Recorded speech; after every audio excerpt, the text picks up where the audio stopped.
Bonsoir à toutes et à tous, bienvenue dans Soir Info Week-end sur CNews. Nous sommes ensemble jusqu'à minuit pour commenter l'actualité avec nos invités. Mais d'abord, le rappel des principaux titres de l'information avec vous, Anthony Favali. Bonsoir Anthony. Bonsoir Barbara, bonsoir à tous. À la une, le Rassemblement national en quête de renouveau après sa cuisante défaite aux élections régionales. Le parti de Marine Le Pen est réuni en congrès à Perpignan tout au long du week-end. Et sur place, on n'est pas vraiment dans l'autocritique, pas de changement de ligne, pas de changement de candidate. La page des régionales est désormais tournée. Cap sur 2022. Maxence Gilles. Un congrès pour essayer de trouver un nouveau souffle. À Perpignan, ville détenue par le Rassemblement national, les militants restent optimistes malgré l'échec aux élections régionales. En politique, un échec est anecdotique et se rattrape. Je pense que nous tenons la bonne ligne et que l'échec est dû aussi en grande part à l'abstention. On est dans un élan positif, on a envie de préparer 2022 pour emmener Marine Le Pen à l'Élysée. De nombreux Français ne se sont pas déplacés aux urnes, malheureusement, et on a envie de les convaincre d'aller se déplacer et de leur dire qu'il faut voter pour changer l'avenir. Convaincre, c'est tout l'enjeu des prochains mois pour Marine Le Pen.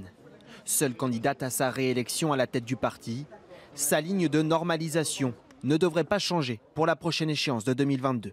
Maintenant, on ne va pas revenir à ce qu'était le Front National. Je veux dire, on va continuer à s'ouvrir. Nous, ce qu'on veut, c'est conquérir le pouvoir pour changer les choses réellement, durablement, concrètement. Donc, si on veut gagner le pouvoir, c'est pas en se rétrécissant, c'est pas en revenant à de l'entre-soi. À moins d'un an de la présidentielle, Marine Le Pen va tout de même laisser la tête du parti pour se concentrer sur les élections. Son successeur par intérim devrait être connu à la fin de ce congrès. Jordan Bardella et Louis Alliot sont pressentis pour prendre son siège. Et dans le même temps, entre 650 et 3000 personnes ont manifesté à Perpignan contre la présence du Rassemblement national. Un rassemblement à l'appel d'associations, de syndicats ou encore de partis de gauche. Écoutez. L'idée, c'est de dire que les idées d'extrême droite sont un danger pour la population, notamment aussi pour les travailleurs et travailleuses, que nous ne souhaitons pas la division, mais au contraire, nous voulons l'égalité. Qu'on soit là aussi pour affirmer d'autres idées, d'autres valeurs en face des idées de haine qui sont défendues par ce parti. Et de savoir que ma ville sert de tremplin pour ces idées-là, ça me révulse. Et il faut donc venir exprimer son opposition, mais aussi réfléchir ensemble à comment proposer d'autres choses. Que la jeunesse se mobilise au maximum, pas que la jeunesse, l'ensemble de la société, contre ces idées, parce qu'une fois au pouvoir, on n'aura plus que nos yeux pour pleurer. Donc il ne faut pas qu'ils y arrivent tout simplement. Et puis direction le Canada où le Premier ministre Justin Trudeau dénonce des actes de vandalisme à l'occasion de la fête nationale. Ce jeudi, 2 statues des reines Victoria et Elisabeth II ont été déboulonnées. Une réaction de colère face à la découverte de plusieurs milliers de tombes anonymes d'enfants amérindiens à proximité de pensionnats pour autochtones. Le récit en images, il est signé Clémence Barbier. La statue de la reine Victoria, déboulonnée devant l'Assemblée législative du Manitoba, dans l'ouest du Canada. Son visage est masqué par le drapeau canadien, le socle du monument teinté d'empreintes de mains rouges. Sa tête a été ensuite arrachée et jetée dans une rivière à proximité. Ramenez nos enfants à la maison. Ces dégradations sont le dernier épisode de la polémique des pensionnats pour autochtones. Depuis fin mai, 1 millier de tombes anonymes ont été découvertes près de ces établissements, principalement gérés par l'Église catholique et financés par le gouvernement. Jusque dans les années 1990, près de 150 000 enfants amérindiens y ont été enrôlés de force, coupés de leur famille et de leur culture. La police canadienne regrette ces actes de vandalisme. Je sais que l'intention de tous les organisateurs impliqués était d'avoir une manifestation pacifique. Je pense que personne ne s'attendait à ce que cela se produise et c'est décevant. Une autre statue représentant la reine Elisabeth II a également été renversée. Des images à la hauteur de l'émoi suscité par la polémique des enfants disparus, qualifiée de génocide culturel par une commission d'enquête. Et voilà pour l'essentiel de l'actualité. Tout de suite, c'est le débat de Soir Info Week-end avec Barbara Klein et ses invités.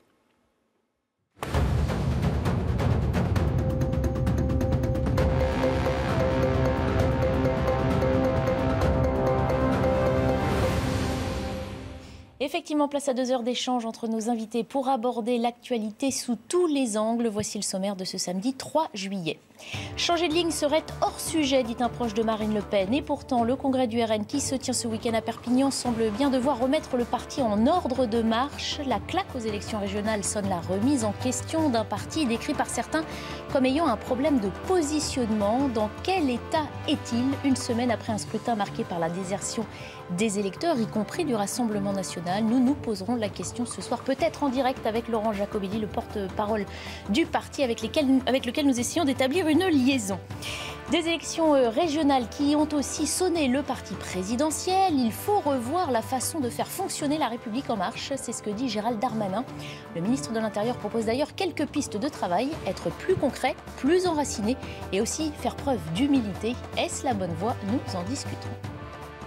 Vite, un été en liberté avant peut-être une rentrée covidée. Nous le redoutons tous et pourtant le message est martelé chaque jour. Allons nous faire vacciner, sinon nous risquons de le payer cher dans 2 mois. 22 millions de Français ont reçu les 2 doses du vaccin. Mais cela reste trop peu selon les médecins si on veut éviter de nouvelles contraintes sanitaires. On fait le point complet avec le docteur Jamil Ramani sur notre plateau ce soir. Et puis nous traverserons l'Atlantique pour rendre visite à nos voisins canadiens. Ils sont eux aussi confrontés à la délicate question de comment vivre avec le passé colonial de son pays, comment l'assumer ou pas. La fête nationale canadienne a été assombrie cette semaine par des déboulonnages de statues.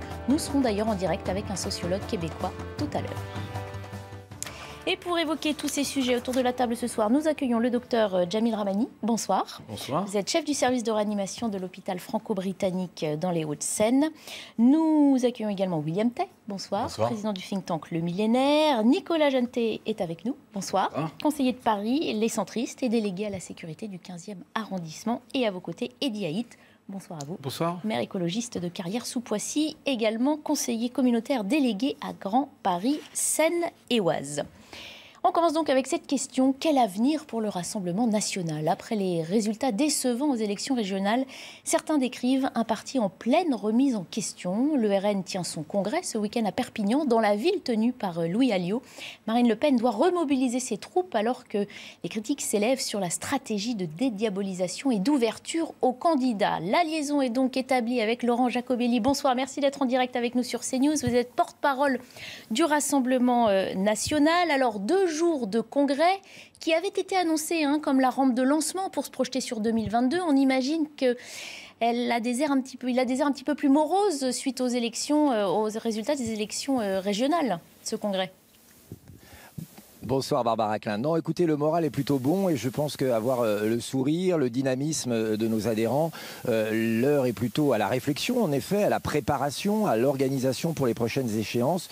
Je pense que, évidemment, on ne va pas se mentir, on aurait préféré avoir plusieurs régions gérées par le Rassemblement national, mais nous avons fait face à une abstention que nous n'avions pas prévue. C'est vrai, vous non plus, personne ne l'avait prévu. Les sortants, forcément, s'en sont retrouvés renforcés, vous l'avez vu, 13 sortants, 13 gagnants. Eh bien, il se trouve que nous n'avions pas déjà de région à gérer. Et donc, malheureusement, nous avons subi cette abstention de plein fouet. Je vous entendais parler de stratégie, de ligne. Eh bien, nous ne changerons pas. Parce que demain, nous voulons gouverner. Et on ne peut pas gouverner seul, renfermé sur soi-même. Pour gouverner, il faut 51% des Français avec nous. Ça veut dire l'ouverture, ça veut dire l'accueil de ceux qui, comme nous, veulent sauver la France, même s'ils viennent d'une autre famille politique. Donc on est plutôt, si vous voulez, à se mettre en ordre de marche pour les prochaines séances, mais le moral, je peux vous rassurer, est très bon. Alors vous dites qu'il va falloir convaincre pour remporter l'élection de 2022, sauf que vous l'avez souligné, aucune région remportée et la perte d'un tiers des élus régionaux et départementaux, ça commence mal pour convaincre ces électeurs du Rassemblement national qui font aussi partie des abstentionnistes.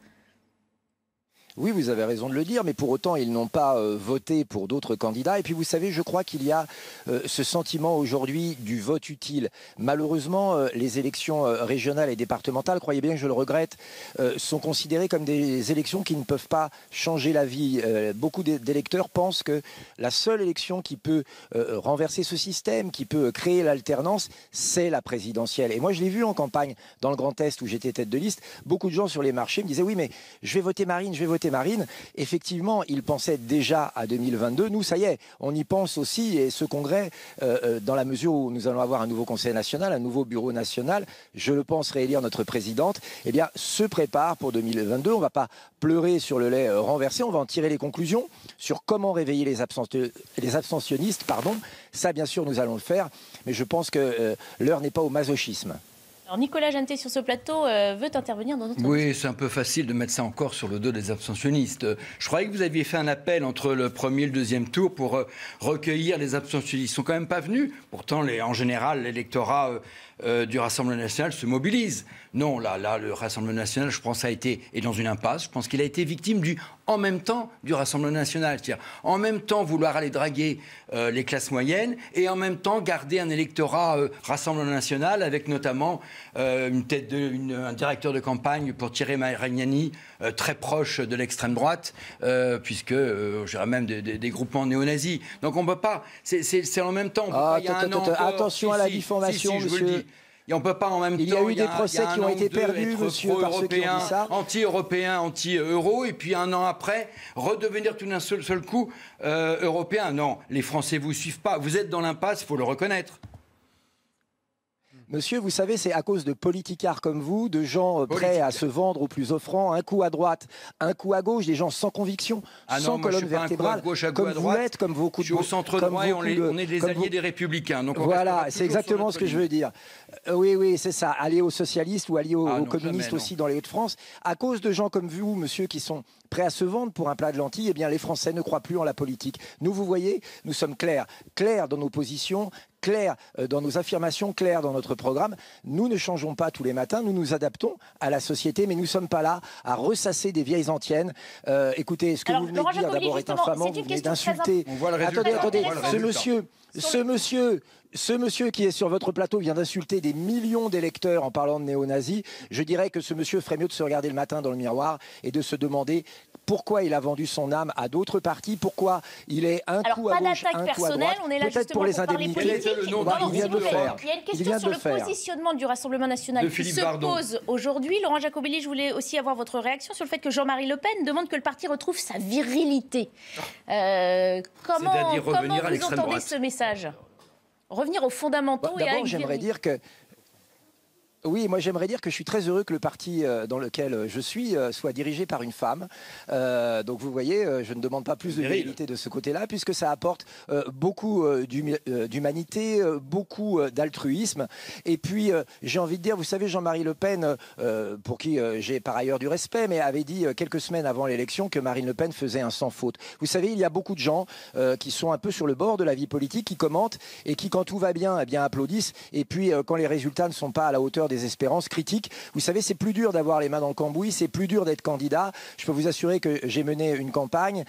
C'est un effort de chaque jour pour convaincre, pour proposer.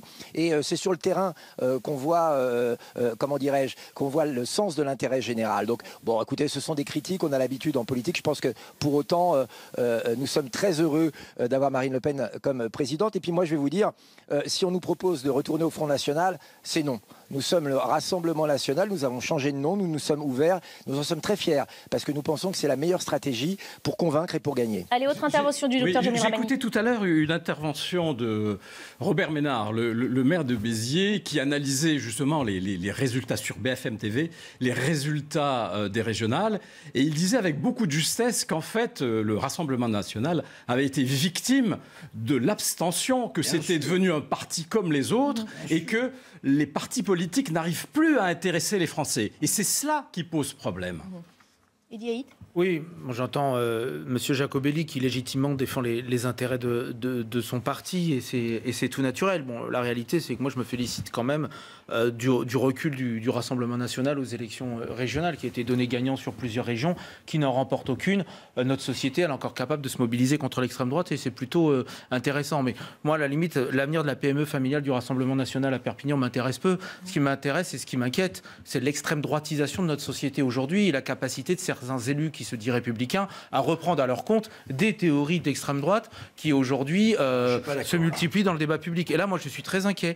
Et l'élu progressiste que je suis, très attaché à l'action publique, souhaite qu'on réhabilite ce qu'est la République et ce qu'elle porte comme valeur et comme modèle de protection sociale, sécurité des biens et des personnes, protection environnementale. Et donc là, on a un vrai défi pour que la menace qui est brandie à l'élection présidentielle ne devienne pas une réalité. Et celle-là, elle m'inquiète beaucoup plus, parce que si le choix qui est posé est simplement la reconduction du président sortant face à Marine Le Pen ou quelques représentants de cette extrême droite nauséabonde en France, et ben là, on a un risque pour notre pays aujourd'hui en France. Et là, je pense qu'il faut que les progressistes se mobilisent. Je ne suis pas d'accord. La France ne droitise pas. Il y a des thèmes que sont les thèmes effectivement de l'insécurité qui sont aujourd'hui apparus pendant la campagne, d'ailleurs entretenus bien évidemment par le Rassemblement national qui a fait de cette campagne finalement une campagne nationale autour des thèmes d'insécurité. Il y a un problème d'insécurité en France, mais on ne peut pas dire non plus que la France se droitise. Non, je dis qu'il y a l'extrême droitisme. On va poser une dernière question sur ces thèmes-là, justement. Laurent Jacobelli, je reviens au programme, au positionnement. Que reste-t-il au Rassemblement national quand on voit que la gauche qui a été accusée de laisser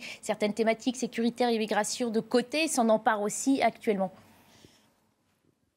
Alors d'abord, j'aimerais revenir sur les propos. J'ai entendu parler d'extrême droite nauséabonde. Vous savez, insulter des électeurs, insulter des élus, ça ne mène à rien. Nous avons des élus qui sont très républicains et je pense que votre discours qui insulte une partie des électeurs, pour le coup, n'est pas démocratique et n'est pas républicain. Donc avant de donner des leçons, faites votre introspection.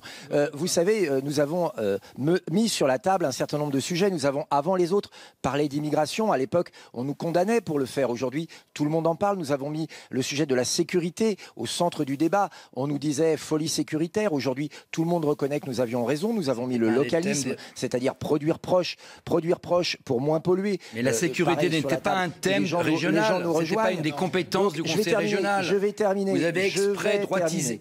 Je vais terminer, d'accord? Gardez vos propos diffamants pour quand je serai parti du duplex. Pour l'instant, je tiens à expliquer notre politique. Nous allons continuer. Oui, nous avons eu raison avant les autres. Oui, nous continuerons à avoir raison. Vous savez, il ne faut pas compter sur ceux qui, depuis 40 ans, parlent fort mais agissent bas pour changer du jour au lendemain. Vous savez, je suis ici à Perpignan, où Louis Alliot a déjà mis en place sa politique de sécurité, de chasse aux dealers, ce que M. Darmanin crie depuis des mois, mais a été incapable de faire. Vous savez, nous, on agit là où les autres parlent, et je pense que pour les prochaines échéances, les électeurs ne s'y tromperont pas, quels que soient les aboiements qu'on peut avoir sur les plateaux de télé. Le thème de la sécurité ne vous est pas un thème réservé. Désolé, monsieur Giacometti. Merci beaucoup, en tout cas, Laurent Jacobelli. Alors faites le boulot, vous ne l'avez jamais fait. Merci d'avoir été en direct sur CNews. Et Diaye, vous vouliez un dernier mot? Non, juste que le discours policé de M. Jacobelli ne cachera jamais ce qu'est le Front National, ce qu'il porte véritablement comme valeur. On peut en parler juste après la publicité si vous voulez aussi. On va se faire une courte pause, on finira de parler du Rassemblement National et puis on abordera ce fameux sujet qui nous concerne tous, la Covid et nos vacances d'été. A tout de suite. Vous allez partir en vacances.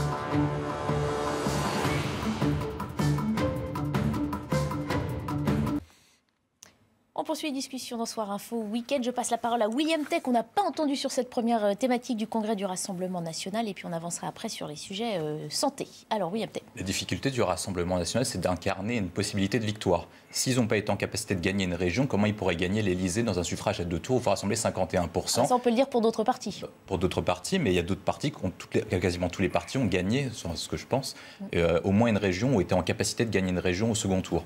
Sur le Rassemblement National, en fait, la difficulté qu'ils ont maintenant, c'est pour attirer des élus, en fait, il faut incarner une possibilité de victoire. Il n'y a plus aucun élu de droite qui ira au Rassemblement National. Il n'y aura plus d'élus insoumis ou d'autres qui iront en fait au Rassemblement National. Et la difficulté pour Marine Le Pen, il est double. C'est à la fois une position, c'est le fait qu'au second tour, il y ait plus de gens qui la détestent qui la supportent. Donc la difficulté d'atteindre 51%. Et après, pour elle, c'est d'incarner le bon positionnement alors qu'on va traverser une crise économique et sociale. Elle est en train de se normaliser, pour reprendre les thèmes classiques de la droite, sur la dette, sur la dépense publique, alors qu'auparavant, lors du quinquennat précédent, elle a incarné la colère sociale, notamment face à François Hollande, en prenant une partie. Elle incarne à la fois le désespoir des classes populaires de gauche sur les thématiques économiques et sociales et la colère identitaire et régalienne de la droite sur ce volet-là. Et en fait, elle est en train de perdre les deux parce que les Républicains sont en train de reprendre les thèmes, en tout cas portent des thèmes puissants sur le régalien, la sécurité, l'immigration. Et donc, il y a très peu de différence aujourd'hui entre le RN et les LR sur ces sujets-là et sur les questions économiques et sociales, avec le en même temps, enfin le quoi qu'il en coûte, d'Emmanuel Macron. Marine Le Pen n'a plus aucun espace et c'est pour ça que je pense qu'elle n'a aucune chance de gagner l'élection présidentielle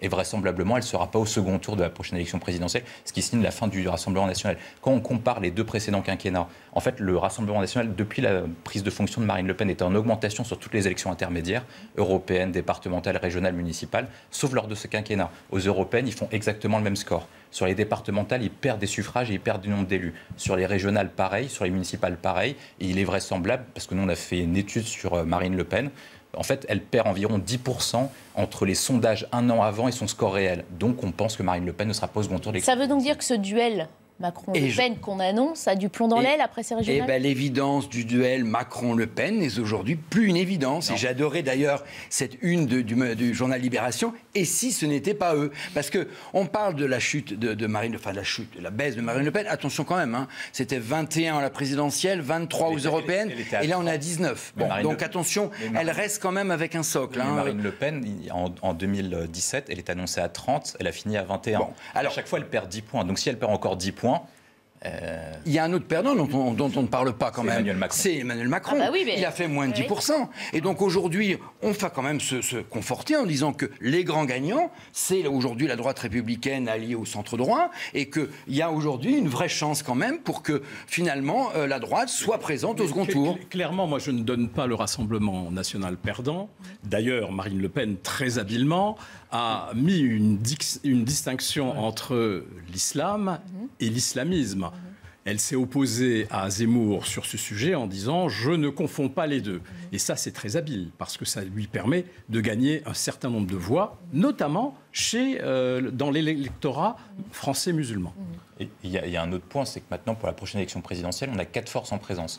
Le Rassemblement national est capable de faire 20%, la droite classique LR, éventuellement incarnée par Xavier Bertrand ou Laurent Wauquiez, la majorité présidentielle, si Macron est candidat, ça peut être quelqu'un d'autre comme Édouard Philippe, et la gauche écologiste, soit Hidalgo, soit Yannick Jadot. Ça rééquilibre un petit peu, justement, c'est pas plus mal pour la démocratie, justement. À des partis traditionnels et un rapport gauche-droite plus normalisé que ceux en même temps à la fois extrémistes ou en même temps macronistes. Mais c'est ce que disait Robert Ménard. Hein. Exactement. Le Rassemblement national est devenu un parti comme les autres et a pâti de la désaffection des Français pour la politique. Très bien. Allez, on a fini de faire le tour de cette première thématique. On enchaîne avec cette question. Avons-nous tout intérêt à profiter rapidement de notre été, au risque de craindre une rentrée de nouveau placée sous contrainte sanitaire? Alors que vous êtes nombreux à prendre la route des vacances, la Covid, elle, n'a pas l'air ni d'en prendre, ni de vouloir nous laisser souffler. La photo au variant Delta qui pourrait bien nous gâcher l'été.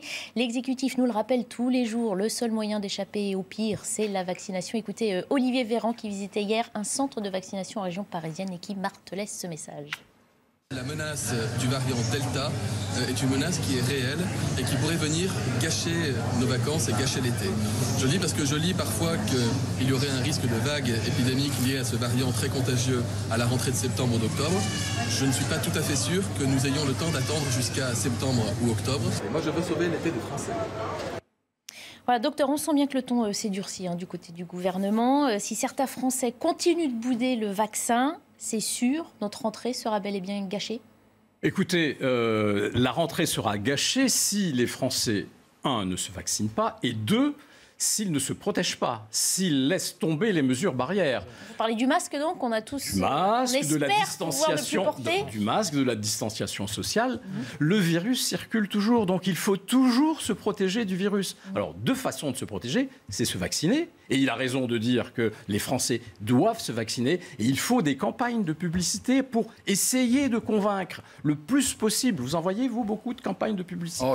Elles sont belles. La dernière, elle était très belle, là, de la région PACA, enfin l'ARS de la région PACA. Très, très belle. Région PACA. Non, mais elle peut être étendue à toute la France. Étendue à toute la France, mais il faut... Moi, je l'ai relayée, cette campagne. Est-ce que c'est vraiment la campagne, une campagne publicitaire qui peut finir de convaincre les Français? En quelques mois, ils le savent maintenant. En quelques mois, les Français sont passés de 50% d'adhésion à la vaccination à 80%. On va regarder les chiffres d'ailleurs des Français vaccinés. Regardez, il y a 33 961 307 Français qui ont reçu une dose. Voilà. 22 813 043 Français qui ont eu les 2 injections. C'est plutôt beau signe. Donc, on sait qu'un tiers des contaminations sont dues maintenant au variant Delta. Pourquoi fait-il si peur si on a déjà 22 millions de Français vaccinés? C'est pas assez. Pour contrer le variant Delta, il faut que 80 à 90% de la population soit vaccinée. On en est loin. En Angleterre, qui est beaucoup plus vaccinés que nous, ils sont passés en quelques semaines de 2000 contaminés par jour à aujourd'hui 26 000. Mais certains vous disent que ça montre que le vaccin ne nous protège pas. Mais si, le vaccin protège. Je me fais l'avocat du diable. Si, le vaccin protège parce qu'il y a une décorrélation entre le nombre de cas journaliers et les hospitalisations. C'est-à-dire qu'il y a beaucoup moins... Et les cas graves. Donc, le virus circule en étant moins... Donc j'espère, monsieur le médecin, que vous êtes pour la vaccination obligatoire, notamment pour le personnel de santé. Je suis pour de la pédagogie envers les soignants. Les soignants ont versé un très lourd tribut. aussi bien en vie qu'en maladie, et en effort, pendant 1 an et demi. Donc, on les portait au nu, on les applaudissait tous les soirs à 20h, et maintenant on leur dit, vous êtes les vilains petits canards parce que vous ne vous faites pas vacciner. Attendons septembre, comme l'a dit M. Véran. Faisons de la paix. Il a dit, je ne sais pas si on peut se permettre d'attendre septembre quand même. Il faut qu'on puisse se vacciner sur les lieux de vacances. Ah bah ça c'est. À un moment, il disait, ah ben non, les gens doivent se faire vacciner sur leur lieu de vie. Ben non. Non, aujourd'hui, il a répété que c'était facilité, qu'on peut faire sa deuxième dose sur son lieu de vacances. Et c'est une bonne chose. Moi, je vous rejoins, docteur, sur la nécessité de la vaccination. Il faut vacciner absolument tous les jours. Je suis Ma commune, Carrière-sous-Poissy, la couverture vaccinale, elle n'est que de 15%. Dans les Yvelines, c'est 22%. Donc on a ouvert récemment avec l'ARS Île-de-France un centre de vaccination de proximité éphémère de 3 jours. Près de 500 personnes ont reçu leur première dose. Pour avoir la deuxième, il faut la première. Ça, c'est la règle. Donc 500 Carriérois qui ne s'étaient jamais encore fait vacciner parce qu'il fallait prendre un rendez-vous, parce qu'il fallait dans la ville voisine. Là, sans rendez-vous, c'est immédiat. On recommence fin août, avant la rentrée scolaire. On mène des opérations de proximité.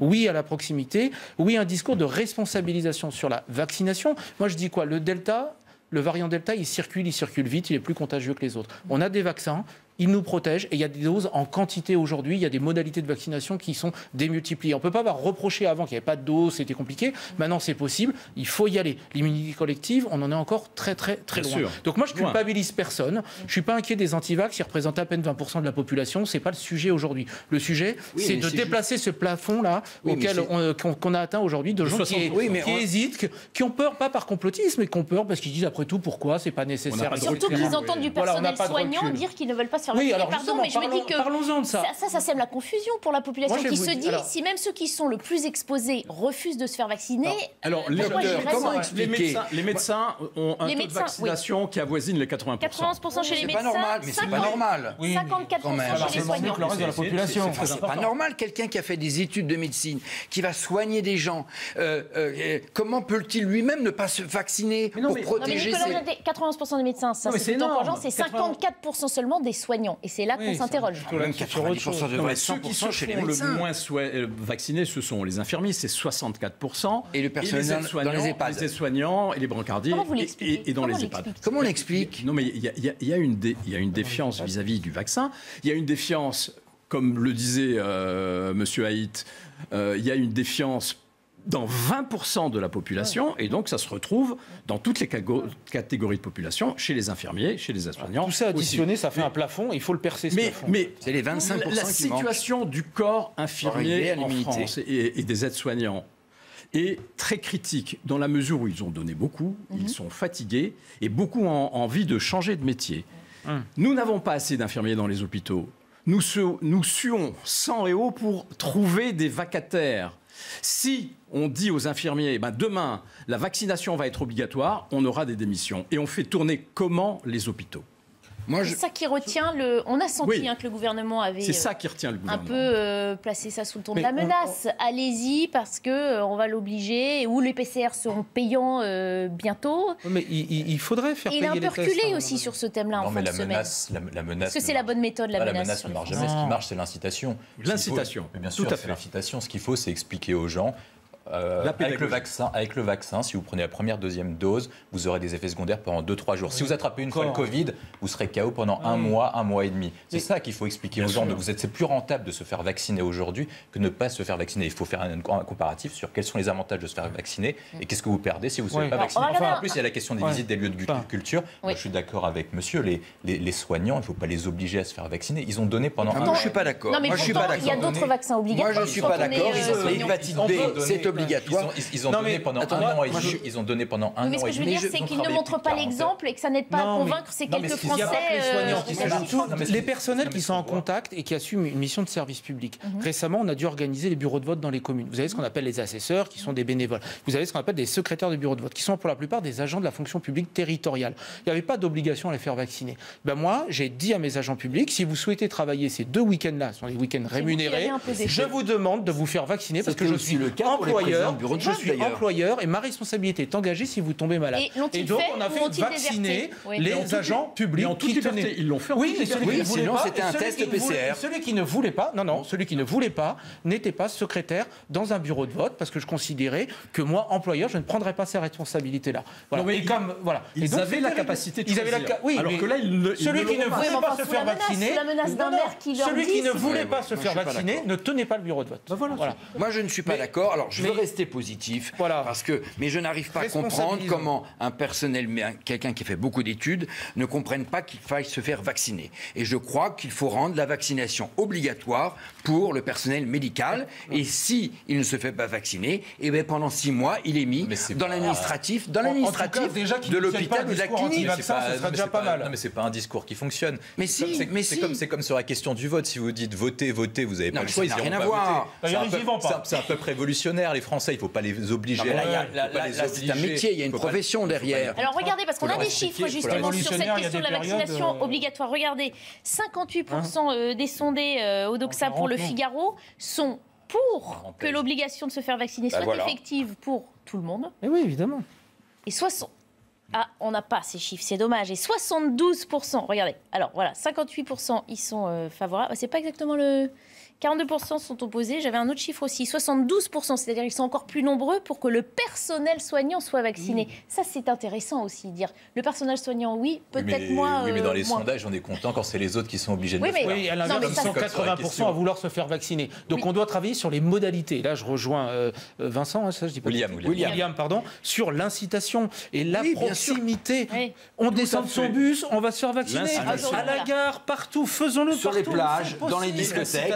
Vaccinons partout. Ça, je suis d'accord. L'incitation n'est pas obligation. Non, mais et si vraiment la situation, en septembre, je ne pense pas qu'elle soit catastrophique. Moi, j'ai déjà des parents d'élèves qui s'inquiètent pour la rentrée scolaire. Regardez ce qui se passe. Regardez ce qui se passe au Royaume-Uni. Regardez ce qui se passe au Royaume-Uni. C'est le gouvernement anxiogène. Il y a 26 000 cas tous les jours. Il n'y a pas d'admission dans les hôpitaux. Il y a peu d'admissions dans les hôpitaux et les morts restent étales. D'accord, mais enfin, on ne va pas simplement souhaiter que les gens ne meurent pas du Covid. On va souhaiter qu'ils ne tombent pas malades et qu'il n'y ait pas de pathologie. C'est réconfortant. Ça veut dire qu'il y a... d'accord, mais... Si, c'est tout à fait réconfortant. On peut aussi avoir une politique de santé publique qui garantisse... au mois de septembre ne sera pas aussi catastrophique qu'on peut se l'imaginer. Une question aussi qu'on aborde moins, mais quid entre-temps de la situation des hôpitaux? Est-ce que pendant tout ce temps-là, on essaie de convaincre les Français de se faire vacciner? Est-ce qu'on crée des nouveaux lits? Est-ce qu'on fait un peu de place dans les hôpitaux pour éviter cette surcharge? Parce que c'est ça qu'on fait peser sur l'été des Français. Protégez-vous, sinon l'hôpital va encore être en surcharge et ce sera de votre faute. Aucun nouveau lit de réanimation n'a été créé en France. Voilà. On a transformé des lits de soins critiques en lits de réanimation, comme dans mon hôpital. Mais on ne fait rien de ce côté-là. On n'a pas créé de nouveaux lits. Il n'y a pas eu de nouvelles autorisations. Je change ma question. Est-ce qu'on essaye d'augmenter les capacités d'accueil pour éviter... On a appris à transformer des structures, on a appris à transformer des salles de réveil en salles de réanimation, des unités de soins continus. Donc notre capacité, c'est... Oui. Largement, on est à 12 000.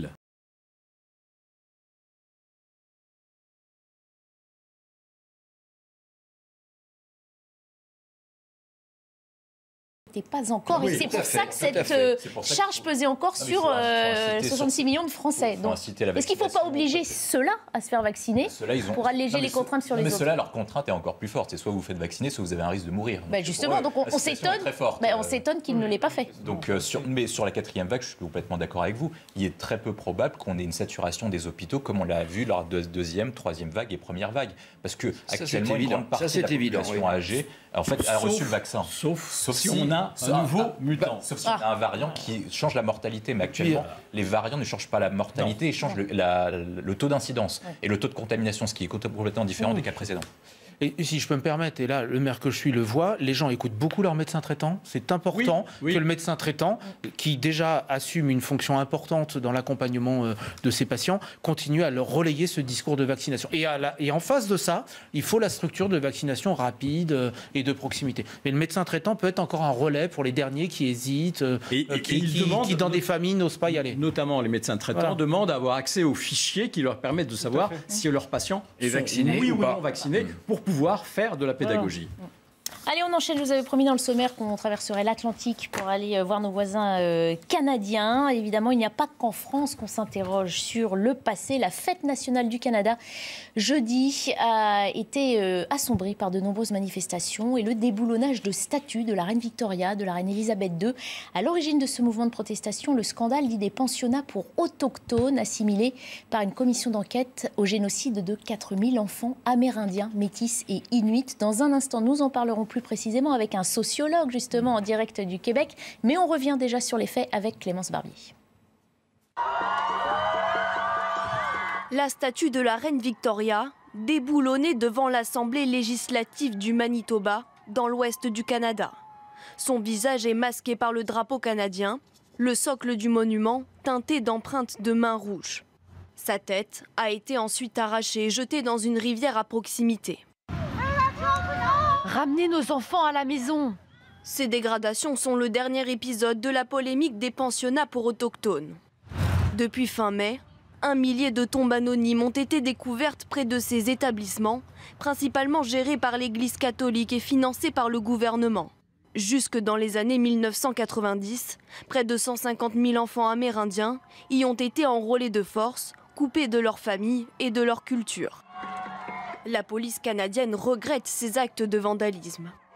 Je sais que l'intention de tous les organisateurs impliqués était d'avoir une manifestation pacifique. Je pense que personne ne s'attendait à ce que cela se produise et c'est décevant. Une autre statue représentant la reine Elisabeth II a également été renversée.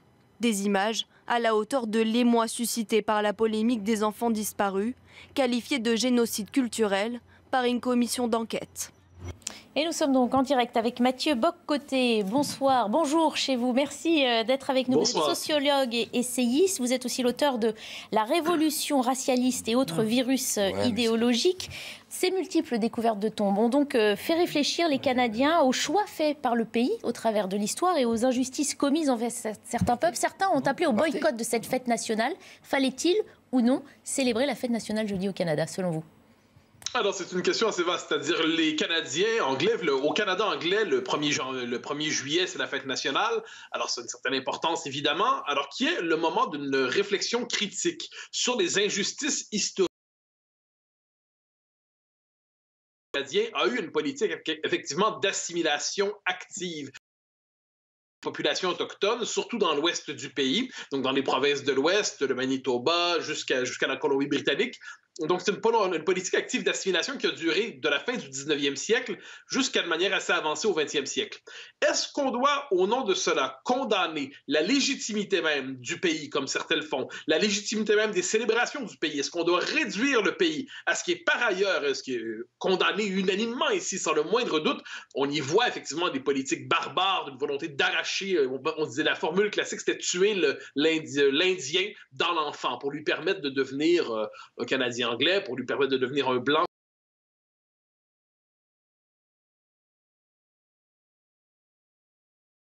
On doit accepter ce nouvel iconoclasme qui consiste à des statues et ainsi de suite. Je pense que là-dessus, la population est beaucoup plus réservée. Donc, il y a un émoi généralisé dans la population sur ce que l'on découvre en ce moment. Puis en ce moment, un peu exagéré parce qu'on sait parmi les taches sombres de l'histoire du pays. Ça remonte à la surface aujourd'hui. La question de cela, qui est surtout au Canada anglais, ça c'est une toute autre question. On a du mal aussi à nous justement de l'ampleur de ce mouvement aussi. Vous qui êtes dans le pays concerné, est-ce qu'on parle d'une minorité de population, d'une jeunesse aussi effrayée de faire face à ce passé, ou est-ce que c'est quelque chose qui est implanté dans l'ensemble de la société? Alors, la mouvance woke, comme on l'appelle, vous savez, cette gauche religieuse extrême qui est portée par une forme de discours anti-occidental radical, elle est présente au Canada, elle est présente aux États-Unis, elle est présente de l'autre côté de l'Atlantique, chez vous. Donc, elle est très présente dans les universités canadiennes et elle est portée donc vers ce nouvel iconoclasme. Elle tend à réduire une série de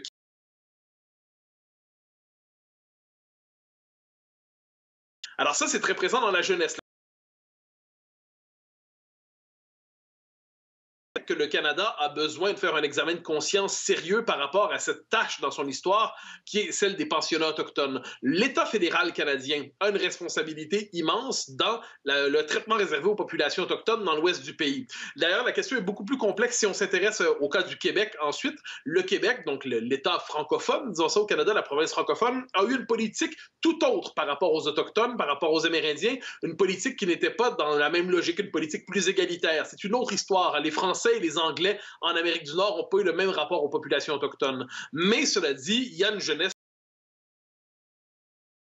Je dis à la blague que le Canada, c'est devenu le woke Canada, appelons ça comme ça. Donc, c'est un pays, c'est le pays de l'utopie diversitaire accomplie. C'est un pays qui s'enorgueillit de ne plus avoir d'identité historique propre. C'est un pays qui sacralise la diversité. C'est un pays qui est dans la repentance et la pénitence permanente. Alors, on le voit là. Mais encore une fois, c'est pour ça que le jeu d'équilibre est important. C'est-à-dire, il y a une vraie autocritique à faire sur ce moment de l'histoire canadienne qui remonte à la surface. Faut-il pour autant condamner la légitimité même de l'État canadien? C'est autre chose. Et on a vu que plusieurs Canadiens anglais s'opposaient à ce que l'on n'annule la fête nationale, qui s'opposait à l'idée de ne pas célébrer la fête nationale le 1er juillet, parce qu'il disait un instant de la critique à la condamnation même du pays, il y a quand même un pas à ne pas faire. Donc voilà, encore une fois, comme je dis, dans la dimension québécoise, il y a une forme de distance par rapport à ça, parce qu'on est bien conscient du grand écart entre d'un côté les politiques fédérales et de l'autre côté les politiques québécoises, et voilà probablement des nuances qui sont qu'il faudrait plus de temps pour les expliquer au public français. Évidemment, mais c'est déjà adorable de votre part d'avoir participé à l'émission pour nous l'expliciter un peu plus, on y voit un peu plus clair. Je vous remercie Mathieu Bock-Côté, je rappelle que vous êtes sociologue et essayiste. On va poursuivre la discussion en plateau. Finalement, la question, on se la pose de la même façon de l'autre côté de l'Atlantique et chez nous, c'est toujours comment aborder le passé de notre pays, comment y faire face. Est-ce qu'on peut réorienter, réécrire à chaque fois l'histoire parce que, au vu des nouvelles valeurs, ça nous arrange? Non. Sûrement pas. Non, mais sûrement pas. L'histoire est l'histoire, il faut l'accepter telle qu'elle est. Et les statuts, ça fait partie du patrimoine culturel, du patrimoine historique. Et porter atteinte aux statuts, porter atteinte aux tableaux, porter atteinte aux images, eh bien, c'est un crime contre la culture. Surtout qu'on se doute bien, déboulonner une statue, ça défoule, ça ne change rien dans le fond. Ça ne change rien. Rien du tout. Ouais. Et c'est comparable aux talibans qui ont dynamité les Bouddhas qui faisaient partie de l'histoire de l'Afghanistan. Même ce qu'on fait Daesh en Syrie et sur le patrimoine mondial. Tout à fait. Non, mais le problème de la cancel culture, c'est qu'en fait, c'est ils veulent en fait interpréter l'histoire avec les valeurs contemporaines actuelles. Oui. Ce qui est absolument en contradiction avec le travail de l'historien. L'historien, il doit analyser l'histoire en analysant les faits, en essayant de dire qu'est-ce qui s'est passé actuellement ou dans le passé. Ce que fait des militants qui proviennent en fait des universités plutôt anglo-saxonnes ou même en France dans les IEP, Sciences Po, etc., c'est qu'en fait, ce qui c'est de réécrire l'histoire à travers les valeurs contemporaines et donc d'émettre un jugement sur ce qui s'est passé. Mais si on prend le jugement complet, en fait, qu'on regarde l'histoire de France, l'histoire du Canada, l'histoire des États-Unis ou des autres pays, on sait très bien que l'histoire n'est jamais soit toute blanche, soit toute noire, elle est plutôt en gris. Il y a eu des bons moments et des mauvais moments. Est-ce qu'on va remettre en cause la Révolution française à cause des atrocités commises par Robespierre en Vendée ou dans d'autres parties du territoire? Non, la Révolution française est un acquis. Donc sur l'ensemble des moments de l'histoire française, il faut en être fier. Il faut savoir les grands moments pour savoir comment les reproduire actuellement et surtout corriger les mauvais effets du passé. Le problème de la cancel culture et du phénomène woke, même Barack Obama s'en a inquiété alors qu'il est champion du progressisme dans les pays anglo-saxons. Il dit en gros que c'est un véritable problème parce que ça va mettre une sorte de totalitarisme du politiquement correct. Ça empêche toute action de l'histoire et on aura beaucoup de problèmes. On n'aura plus de héros contemporains qui voudront faire des grandes épopées type des épopées napoléoniennes ou autres parce que des gens vont les contraindre. Et ça va isoler de plus en plus l'action publique. Alors des gens, vous parlez des gens, William, c'est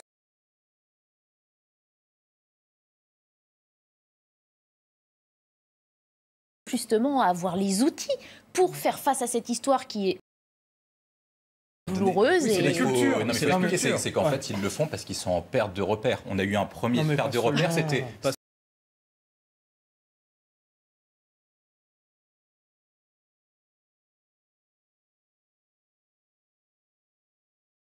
a conduit à une perte de repères qui est massif et qui conduit petit à petit en fait, à un enfermement parce qu'on n'a plus de récit national. L'affaiblissement de l'État-nation avec la mondialisation a conduit à la perte du récit de la communauté nationale et les gens individuellement aujourd'hui se cherchent des nouveaux repères. Donc réenseigner l'histoire et la culture, remettre l'accent sur c'est l'éducation qui va permettre le socle. Je voudrais un peu nuancer, même si je partage l'essentiel de ce qui a été dit par par le docteur tout à l'heure. Il y a quand même des images ici d'un pays qui est en état de choc par rapport à des restes humains qui ont été découverts. Il y a un drame effroyable quand même. Il y a quand même un drame humain, 150 000 personnes qui sont déplacées, déracinées, mises dans des familles pour être évangélisées de force. C'est quand même une méthode d'assimilation qui est violente, qui s'est poursuivie jusque dans les années 90 du XXe siècle. Donc il s'attaque à des symboles de ceux qui représentent l'État canadien, c'est-à-dire la reine Elisabeth et la reine Victoria. Bon, 1990, c'est pas le siècle dernier, hein, ça fait quand même... Oui, d'accord, mais enfin, comprenez bien ce que je veux dire. C'est pas l'Inquisition catholique, si vous voulez qu'on parle de la religion catholique, si vous parliez des religions tout à l'heure. Cette façon de désobéir civilement à l'occasion de la fête nationale, c'est une façon de reprendre une parole qui est bafouée. Enfin, une fois qu'on a déboulonné la statue, ça fait pas progresser l'inclusion, ça fait pas avancer le débat. Néanmoins, on peut comprendre à un moment donné une expression qui se formalise. Ce que je souhaite, moi, aujourd'hui, c'est qu'on arrive quand même à passer de cette cancel culture à un conflit plutôt, aujourd'hui, productif sur les enjeux d'histoire et sur les enjeux d'inclusion. C'est ça qu'il faut qu'on fasse. C'est comment on amène à dépasser simplement cet acte de colère, cette soupape, pour arriver à construire un vrai débat. Parce qu'on peut parler des personnages historiques, de la façon dont ils sont honorés. Tout ça, c'est un mouvement perpétuel et ça s'écrit au fur et à mesure qu'on avance et au fur et à mesure aussi des enjeux démocratiques et des projets démocratiques. Donc on se rejoint là-dessus. Plutôt que de mettre à bas les statues, il faut expliquer pourquoi elles sont là. Non mais d'accord, mais... Là, vous voyez qu'on n'est pas simplement sur le déboulonnement d'une statue de Colbert qui a écrit le code noir de l'esclavage. On est sur un symbole de ce qu'a fondé l'État canadien. On est même sur quelque chose de plus fort que quand elle s'exprime chez nous. Donc c'est juste ça. Mais plus généralement, puisqu'on parle de la cancel culture, c'est dépassons ce réflexe qui est de reprise de parole un peu bafouée au passé pour aller dans une culture plutôt du conflit, mais où on arrive à débattre ensemble sur l'inclusion et faire progresser l'inclusion. Parce qu'effectivement, il n'y a pas de sens à l'histoire. Et moi, je ne crois pas qu'il y ait un récit national qui se fabrique, mais en tout cas, on ne peut pas balayer telle ou telle période et il faut accompagner, expliquer les choses. Je vous rejoins là-dessus, mais on ne peut pas balayer d'un revers de main simplement une expression sur un drame humain tel qu'il s'est passé au Canada aujourd'hui en disant une statue. Il n'y a pas de statue qui ne se déboulonne pas. Il n'y a pas de symbole qu'on ne peut pas remettre en question non plus. Mais non, c'est la porte ouverte. Non, mais il n'y a pas de symbole, donc on ne peut pas rediscuter. La négation de l'histoire. Il faut contextualiser l'histoire en permanence. Oui, d'accord, mais... Non, mais renverser les statues... L'historien est d'abord un chercheur. C'est brûler les livres. L'historien, il est un chercheur. C'est brûler les livres, c'est lacérer les tableaux qui ne vous plaisent pas. Non, je suis d'accord, mais acceptons qu'il n'y a pas un symbole qui ne peut pas être rediscuté. Bien sûr. Non, mais je vous dis, on peut mettre une pancarte au-dessus d'une statue en disant cette statue représente un ordre qui doit être honni. On peut d'ailleurs se poser la question, ne faut-il pas plutôt sauvegarder ces statues si on veut dénoncer justement là pour qu'elles servent peut-être dans des musées à témoigner d'une part. Regardez là, on est sur la statue de deux monarques.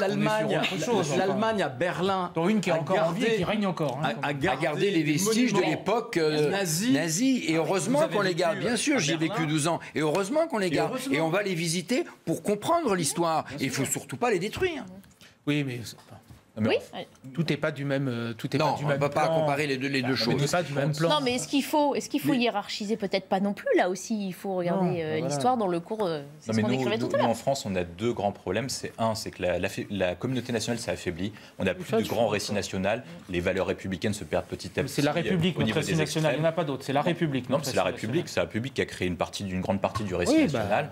Et on a un problème, c'est qu'actuellement, en fait, le récit national n'existe plus parce qu'on a perdu tous les repères et on a plus de grands totems très forts sur le projet républicain. Et le deuxième, c'est l'affaiblissement continu du niveau à l'école. Quand on regarde les classements PISA, le niveau moyen à l'école est de plus en plus faible. Les élèves n'apprennent quasiment plus rien. On perd de plus en plus nos fondamentaux en français et en histoire. Quand on compare notamment, parce que c'est bien d'effectuer des comparaisons, l'Occident s'effondre petit à petit. Mais quand on compare avec le pays qui va probablement devenir la première puissance mondiale dans les 50 prochaines années, c'est la Chine.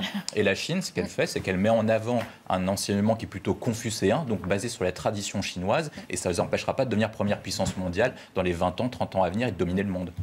Vous savez, le mépris, entre guillemets, de la France, il remonte à loin. Moi, je me souviens, j'étais à l'école à Alger, dans une école française qui était fréquentée par des petits pieds noirs. Et j'étais frappé de voir à quel point l'Amérique était ce qu'ils vénéraient le plus. La France, pour eux, la défaite française pendant la guerre de 39-45 avait fait perdre son prestige à la France. Et ce qu'ils vénéraient, c'était l'Amérique. Merci beaucoup. Ça fait du débat. Ça fait du débat et c'est pour ça qu'on vous a invité. Très bien. Merci beaucoup d'avoir été les premiers invités de Soir Info Week-end ce soir. Dans un instant, nous parlerons des élections régionales qui ont sonné le parti présidentiel. Gérald Darmanin lance quelques pistes pour réorienter le fonctionnement du parti. On parlera aussi du Rassemblement national, esquinté lui aussi par ce scrutin régional et qui tient congrès ce week-end à Perpignan. On va d'ailleurs écouter Laurent Jacobelli qui était notre invité tout à l'heure, un peu plus tôt avant d'accueillir de nouveaux invités. Le moral est plutôt bon et je pense qu'avoir le sourire, le dynamisme de nos adhérents, l'heure est plutôt à la réflexion, en effet, à la préparation, à l'organisation pour les prochaines échéances. Je pense que, évidemment, on ne va pas se mentir, on aurait préféré avoir plusieurs régions gérées par le Rassemblement national, mais nous avons fait face à une abstention que nous n'avions pas prévue. C'est vrai, vous non plus, personne ne l'avait prévu. Les sortants, forcément, s'en sont retrouvés renforcés, vous l'avez vu, 13 sortants, 13 gagnants. Eh bien, il se trouve que nous n'avions pas déjà de région à gérer. Et donc, malheureusement, nous avons subi cette abstention de plein fouet. Nous ne changerons pas, parce que demain, nous voulons gouverner. Et on ne peut pas gouverner seul, renfermé sur soi-même. Pour gouverner, il faut 51% des Français avec nous. Ça veut dire l'ouverture, ça veut dire l'accueil de ceux qui, comme nous, veulent sauver la France, même s'ils viennent d'une autre famille politique. Donc, on est plutôt, si vous voulez, à se mettre en ordre de marche pour les prochaines échéances. Et je crois qu'il y a ce sentiment aujourd'hui du vote utile. Malheureusement, les élections régionales et départementales, croyez bien que je le regrette, sont considérées comme des élections qui ne peuvent pas changer la vie. Beaucoup d'électeurs pensent que la seule élection qui peut renverser ce système, qui peut créer l'alternance, c'est la présidentielle. Et moi, je l'ai vu en campagne dans le Grand Est où j'étais tête de liste. Effectivement, ils pensaient déjà à 2022. Nous, ça y est, on y pense aussi. Et ce congrès, dans la mesure où nous allons avoir un nouveau Conseil national, un nouveau bureau national, je le pense réélire notre présidente, eh bien, se prépare pour 2022. On ne va pas pleurer sur le lait renversé. On va en tirer les conclusions sur comment réveiller les abstentionnistes. Pardon. Ça, bien sûr, nous allons le faire. Mais je pense que l'heure n'est pas au masochisme. Nous sommes clairs dans nos positions, clairs dans nos affirmations, clairs dans notre programme. Nous ne changeons pas tous les matins, nous nous adaptons à la société, mais nous ne sommes pas là à ressasser des vieilles antiennes. Je suis très heureux que le parti dans lequel je suis soit dirigé par une femme. Donc vous voyez, je ne demande pas plus de virilité de ce côté-là, puisque ça apporte beaucoup d'humanité, beaucoup d'altruisme.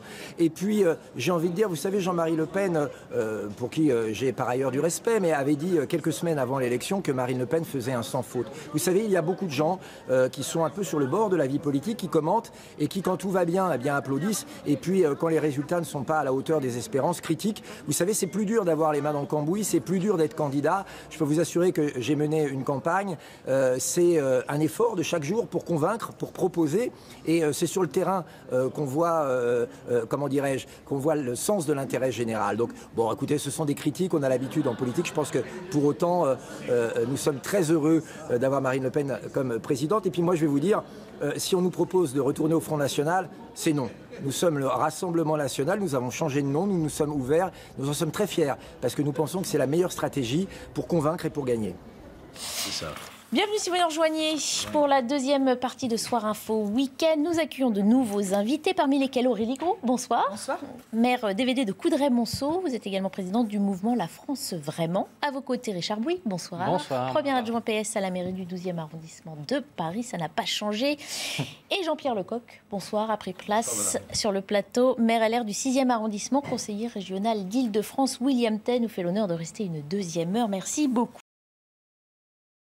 C'est quel avenir pour le Rassemblement national? Après les résultats décevants aux élections régionales, certains décrivent un parti en pleine remise en question. Le Rassemblement national tient son congrès ce week-end à Perpignan, dans la ville tenue par Louis Alliot. Marine Le Pen doit remobiliser ses troupes alors que les critiques s'élèvent sur la stratégie de dédiabolisation et l'ouverture aux candidats extérieurs. D'abord, un premier tour de plateau. Comment voyez-vous ce positionnement aussi du Rassemblement national, dont on dit qu'il a un peu perdu envergure avec ses résultats aux élections régionales? Oui, enfin, les résultats des élections régionales, chacun les connaît. C'est déjà marqué par une très forte abstention en raison des conditions des scrutins. On reviendra dessus tout à l'heure.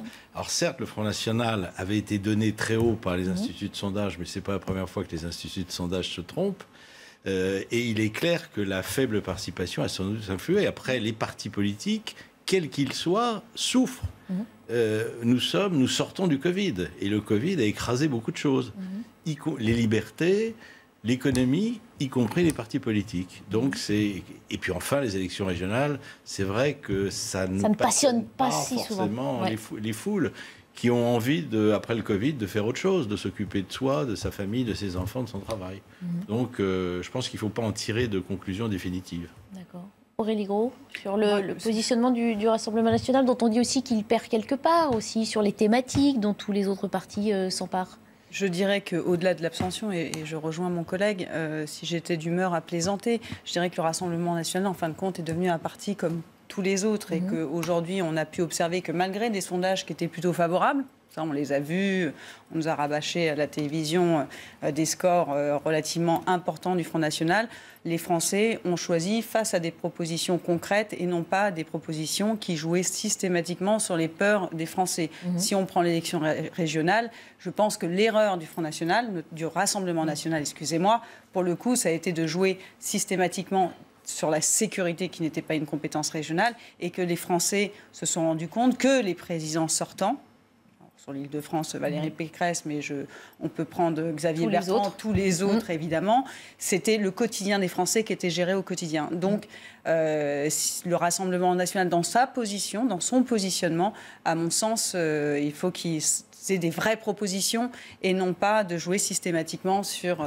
les angoisses, surtout en cette période difficile et où le pays a besoin de se redresser. En même temps, on a entendu Marine Le Pen aussi délaisser certaines thématiques, justement, sécurité, immigration, pour plus parler de la dette. Ça, c'était un repositionnement. Ou est-ce que c'est ça qui peut-être ne leur a pas... Il faut des propositions en face. Il faut des vraies propositions. Or, aujourd'hui, on n'a pas vu la queue d'une proposition, si je puis me permettre. Voilà. Richard Bouygues, on a aussi dit que... On peut se poser la question, que reste-t-il comme thématique au Rassemblement national quand la gauche, qui a été accusée de délaisser certaines thématiques, a décidé de s'en réemparer, justement, immigration, sécurité, et c'est ce qui peut expliquer que le Rassemblement national ait moins de prise sur ces thématiques-là auprès de ses propres électeurs ? Oui, mais je ne sais pas si c'est vraiment la question qui est posée fondamentalement. D'abord, c'est un peu un congrès pour rien, en réalité.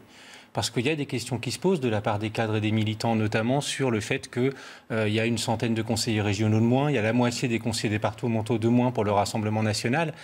On se dit que c'est quand même une vraie piqûre de rappel et ça peut susciter le débat. Mais en réalité, le débat, il est déjà clos puisqu'il n'y a qu'une ligne, c'est celle de Marine Le Pen. Elle n'a pas d'opposition aujourd'hui. La dédiabolisation, il n'y a rien en face. Et ce n'est pas les propos de Jean-Marie Le Pen sur la virilité ou pas la virilité qui vont faire à un moment donné le débat au sein du Front National. La réalité, c'est qu'il n'y a aujourd'hui qu'une voix. Donc en fait, ce congrès qui normalement doit accoucher d'une stratégie a déjà validé la stratégie. Donc ce n'est pas tellement sur ce propos-là, je pense, de la stratégie que ce congrès peut être intéressant. Et c'est même pas sur l'élection du Conseil national, puisque c'est le bureau national au Rassemblement national qui dirige, et pas ceux qu'on va élire à l'issue de ce congrès. Donc en gros, la question n'est pas là. La question, c'est que fait le Front national de ce congrès pour essayer de se relancer après ce qui s'est passé, qui est un déboire. Mais encore une fois, attention, le déboire, il est réel. Mais par rapport à 2015 uniquement, si vous prenez les autres élections, c'est moins un déboire, c'est la moins mauvaise élection après 2015. Donc ils ont quand même un score, il n'est pas celui de 2015. Et ça, c'est une vraie déception. Il n'y a pas la stratégie qui était d'implanter un réseau de conseillers régionaux, de conseillers départementaux, comme le voulait Marine Le Pen. Mais il y a quand même un socle pour Marine Le Pen dans les sondages qui peuvent encore se tromper. Mais ce socle, il est encore là. Et c'est une autre élection que l'élection présidentielle. Et donc il faudra ne pas sous-estimer, parce que là, il y a une tendance à dire que le Front National n'est plus une menace, que finalement, il est en train... Ce duel Macron-Le Pen, finalement, n'aura pas lieu. Oui, mais ça ne veut pas dire que pour autant, le potentiel électoral de Marine Le Pen, lui, s'est affaissé avec les conseillers départementaux et régionaux en moins du Front National. Il y a deux interrogations sur le Rassemblement national. Un, c'est la stratégie, et deux, ce sera sur Marine Le Pen. Sur la stratégie, de plus en plus, on dit que le Rassemblement national devient un parti comme les autres. Mais s'il devenait un parti comme les autres, pourquoi est-ce qu'il prend un front républicain de très grande ampleur en pagaille qui n'arrive pas à atteindre 51%, alors que sur toutes les autres régionales, c'est celui qui est arrivé en tête au premier tour qui a gagné au second tour. Donc le Rassemblement national, à la fois se normalise, mais en même temps pas assez, et continue à être diabolisé par une grande partie de l'électeur, notamment de gauche, qui vote contre lui pour le faire barrage au second tour. Sur la question de Marine Le Pen, il y a une incompatibilité, c'est que lorsqu'elle a pris le parti en 2010, elle a récupéré à la fois une partie des déçus de la gauche sur la fronde sociale et une partie des colères de la droite sur le front régalien et sur la question de la nation. Mais elle est en train de perdre des deux volets parce qu'elle parle quasiment plus de nation, parce qu'elle a atténué son discours sur l'Europe, elle reprend plus les discours anti-européens, en tout cas à minima eurosceptiques, pour se normaliser, se centriser de plus en plus. Et sur la question des questions économiques et sociales, elle est en train de tenir un discours classique comme l'aurait pu tenir François Hollande, Emmanuel Macron ou un parti de droite classique sur la question des gestions des dépenses publiques et de la dette. Et donc du coup, elle n'incarne plus un parti révolutionnaire qui incarne la colère. Donc c'est normal en fait que les gens ne votent plus pour eux parce que quand on prend les sondages, en fait le Rassemblement national et son niveau d'électeurs est au même niveau que la République En Marche et le Républicain. Ce serait selon vous l'évolution, la courbe de l'évolution logique d'un parti politique. Et en fait le reste du vote du Rassemblement national qui lui permet d'atteindre 30, voire 35, voire 40%, ce sont ceux qui se déclarent non affiliés partisans. Et pourquoi est-ce qu'un non-affilié partisan apolitique voterait aujourd'hui pour le Rassemblement national qui n'incarne absolument plus rien et d'où en plus je rajouterai un point, c'est que Marine Le Pen a aujourd'hui tué le Rassemblement national. C'est depuis le débat du second tour, elle a montré qu'elle ne pouvait pas incarner l'alternance politique à Emmanuel Macron ou aux autres partis de gouvernement parce qu'elle n'était pas en capacité de gouverner. Et la difficulté pour elle d'ici 2022, c'est qu'on va changer de thématique pour passer du sécuritaire à l'économique et social et qu'elle n'a aucune capacité économique. Elle est capable de défendre des téléphones mobiles et des turbines, ce qui est compliqué pour elle. Ça fait sourire Jean-Pierre Ricard. Oui, non, mais c'est une analyse très brillante de mon voisin. Simplement, d'ailleurs, vous aurez peut-être raison. Peut-être que l'année prochaine, ça vous donnera raison. Enfin, il faut toujours se méfier. Une élection présidentielle, c'est une élection particulière. Les élections régionales, on a vu aussi que c'était particulier. Deux remarques. C'est vrai que peut-être la confrontation qu'avait instaurée Emmanuel Macron, parce que après avoir tout fait pour reporter les élections régionales, s'il avait pu s'asseoir dessus d'ailleurs ou les supprimer, il l'aurait fait avec plaisir. Mais bon, elles ont eu lieu finalement au mois de juin. Et là, il a fait du mauvais en même temps comme d'habitude. C'est-à-dire qu'il a nationalisé le scrutin. Il a essayé de nationaliser le scrutin et d'instaurer son futur face-à-face Rassemblement national, République En Marche. Est-ce que le Rassemblement national n'a pas été un peu aussi victime de ce face-à-face avec un parti? Le Rassemblement national a fait exactement la même chose. Avec un parti qui n'existe pas, oui, mais justement, à partir du moment où les foules n'étaient pas au rendez-vous, pour tout un tas de raisons, on verra tout de suite, on est revenu sur la thématique régionale, et c'est pour ça que les présidents de région, de droite comme de gauche, ont été réélus. Deuxième remarque, ça on n'en parle jamais, mais est-ce qu'il n'y a quand même pas un problème dans ce pays que le Rassemblement national, qui est une affaire de famille? C'est une affaire de famille. Justement, le grand-père, dans la famille Le Pen, vous avez le grand-père, vous avez les qu'est-ce que ça change selon vous? Ou qu'est-ce que ça induit? Non mais ça induit qu'on se lasse de tout. Et on se lasse un peu. Famille ou pas famille, on peut se lasser. La famille Le Pen, si vous voulez. On le voit bien. Donc un vrai parti, regardez les partis d'extrême droite, je ne suis pas en train de faire l'apologie de l'extrême droite, mais dans d'autres pays, ils arrivent, si vous voulez, autour d'une thématique, à générer des leaders. Là, vous avez la fille, le gendre, l'ancien gendre, la petite fille, enfin bon, c'est extraordinaire. Et des candidats inconnus de tous qui débarquent dans des cantons ou à la région, que personne ne connaît, qui arrivent presque sans programme, sans faire aucune élection, parce qu'ils savent qu'au premier tour, ils vont générer un vote contestataire sur des problématiques locales, d'insécurité à ce moment-là, des gens qui ne sont pas vraiment contents et qui vont exprimer ce choix-là. Au lieu de voter blanc, ils vont voter RN. D'ailleurs, on remarque dans les villes, en tout cas moi j'ai dépouillé la mienne, qu'au premier tour, le taux était beaucoup plus élevé du Front National qu'au second. Donc il y a eu une déperdition de voix. Mais tout simplement parce qu'il y a l'effet colère. Et au second tour, il y a l'effet gestion publique et qui est le plus sérieux pour avoir des propositions et les mettre en pratique. Et je suis d'accord sur le fait que le débat, par exemple, de Marine Le Pen au présidentiel a montré clairement qu'elle n'était pas en capacité de gérer, en tout cas qu'elle n'avait pas les propositions nécessaires pour montrer une gestion qui pourrait sortir le pays du marasme. Et quand il y a des bons à l'intérieur du Rassemblement national, le Front national, souvent ça se termine par des purges. Regardez, reprenez l'histoire. Maigret purgé, Philippot purgé, etc. etc. Ouais, ils n'ont pas encore, je pense, le Rassemblement national sur ces... Je pense que pâtit le plus, c'est qu'il n'est pas apparu comme un parti de solution. Donc en gros, il n'a pas incarné une alternative et une solution forte et qui montre qu'une région qui serait dirigée par le Rassemblement national aurait quelque chose qui changerait véritablement la vie des gens. Il y a dans son électorat la sensation que ça passe par l'élection présidentielle et pas nécessairement par une élection régionale, parce que les candidats ne sont pas forcément les plus crédibles avec les propositions qui sont les leurs pour incarner une alternative en région comme en département d'ailleurs. Et parce que dans les précédents mandats aussi, ils n'ont pas joué le jeu Bien de sûr, voter les bonnes mesures qui étaient proposées, même si ce n'était pas de leur majorité. Je parle notamment du bouclier sécurité Île-de-France. Ils ont refusé de le voter. La charte de la laïcité pour les associations, etc., ils ont refusé systématiquement de voter. Donc les Français, ça leur parle quand même. Alors justement, on va écouter Thierry Mariani, qui est député RN au Parlement européen, justement sur l'effort de crédibilisation que Marine Le Pen doit poursuivre selon lui. Pendant longtemps, le Rassemblement national, ou plutôt le Front national, était un parti d'opposition qui pensait que jamais il pouvait accéder au pouvoir. Aujourd'hui, dans un certain nombre de villes, et Perpignan en est l'exemple, on a prouvé qu'on savait gérer des villes aussi bien et même mieux que les autres, puisque la quasi-totalité de nos maires ont été réélus. Je ne sais pas tellement ce que ça veut dire, dédiabolisation, recentrage ou quoi que ce soit. Je pense qu'au moment des élections présidentielles, Marine Le Pen doit montrer qu'elle est crédible. Et c'est ce travail de crédibilisation qui, à mon avis, doit continuer. Alors, vous avez plusieurs sur ce plateau dit Front National au lieu de Rassemblement National. Je sais que ça arrive sur... Peut-être pas Richard Bouygues, si, je ne dénoncerai personne. Mais c'est intéressant parce que justement, par rapport à la crédibilisation, il y a Jean-Marie Le Pen aussi qui est revenu dans le débat et qui exhorte le parti à revenir à ses fondamentaux et il l'a dit lui-même, à remettre de la virilité là-dedans. C'est primordial ça, si le Rassemblement National veut se rassembler justement pour 2022 ou ça fait sourire simplement ?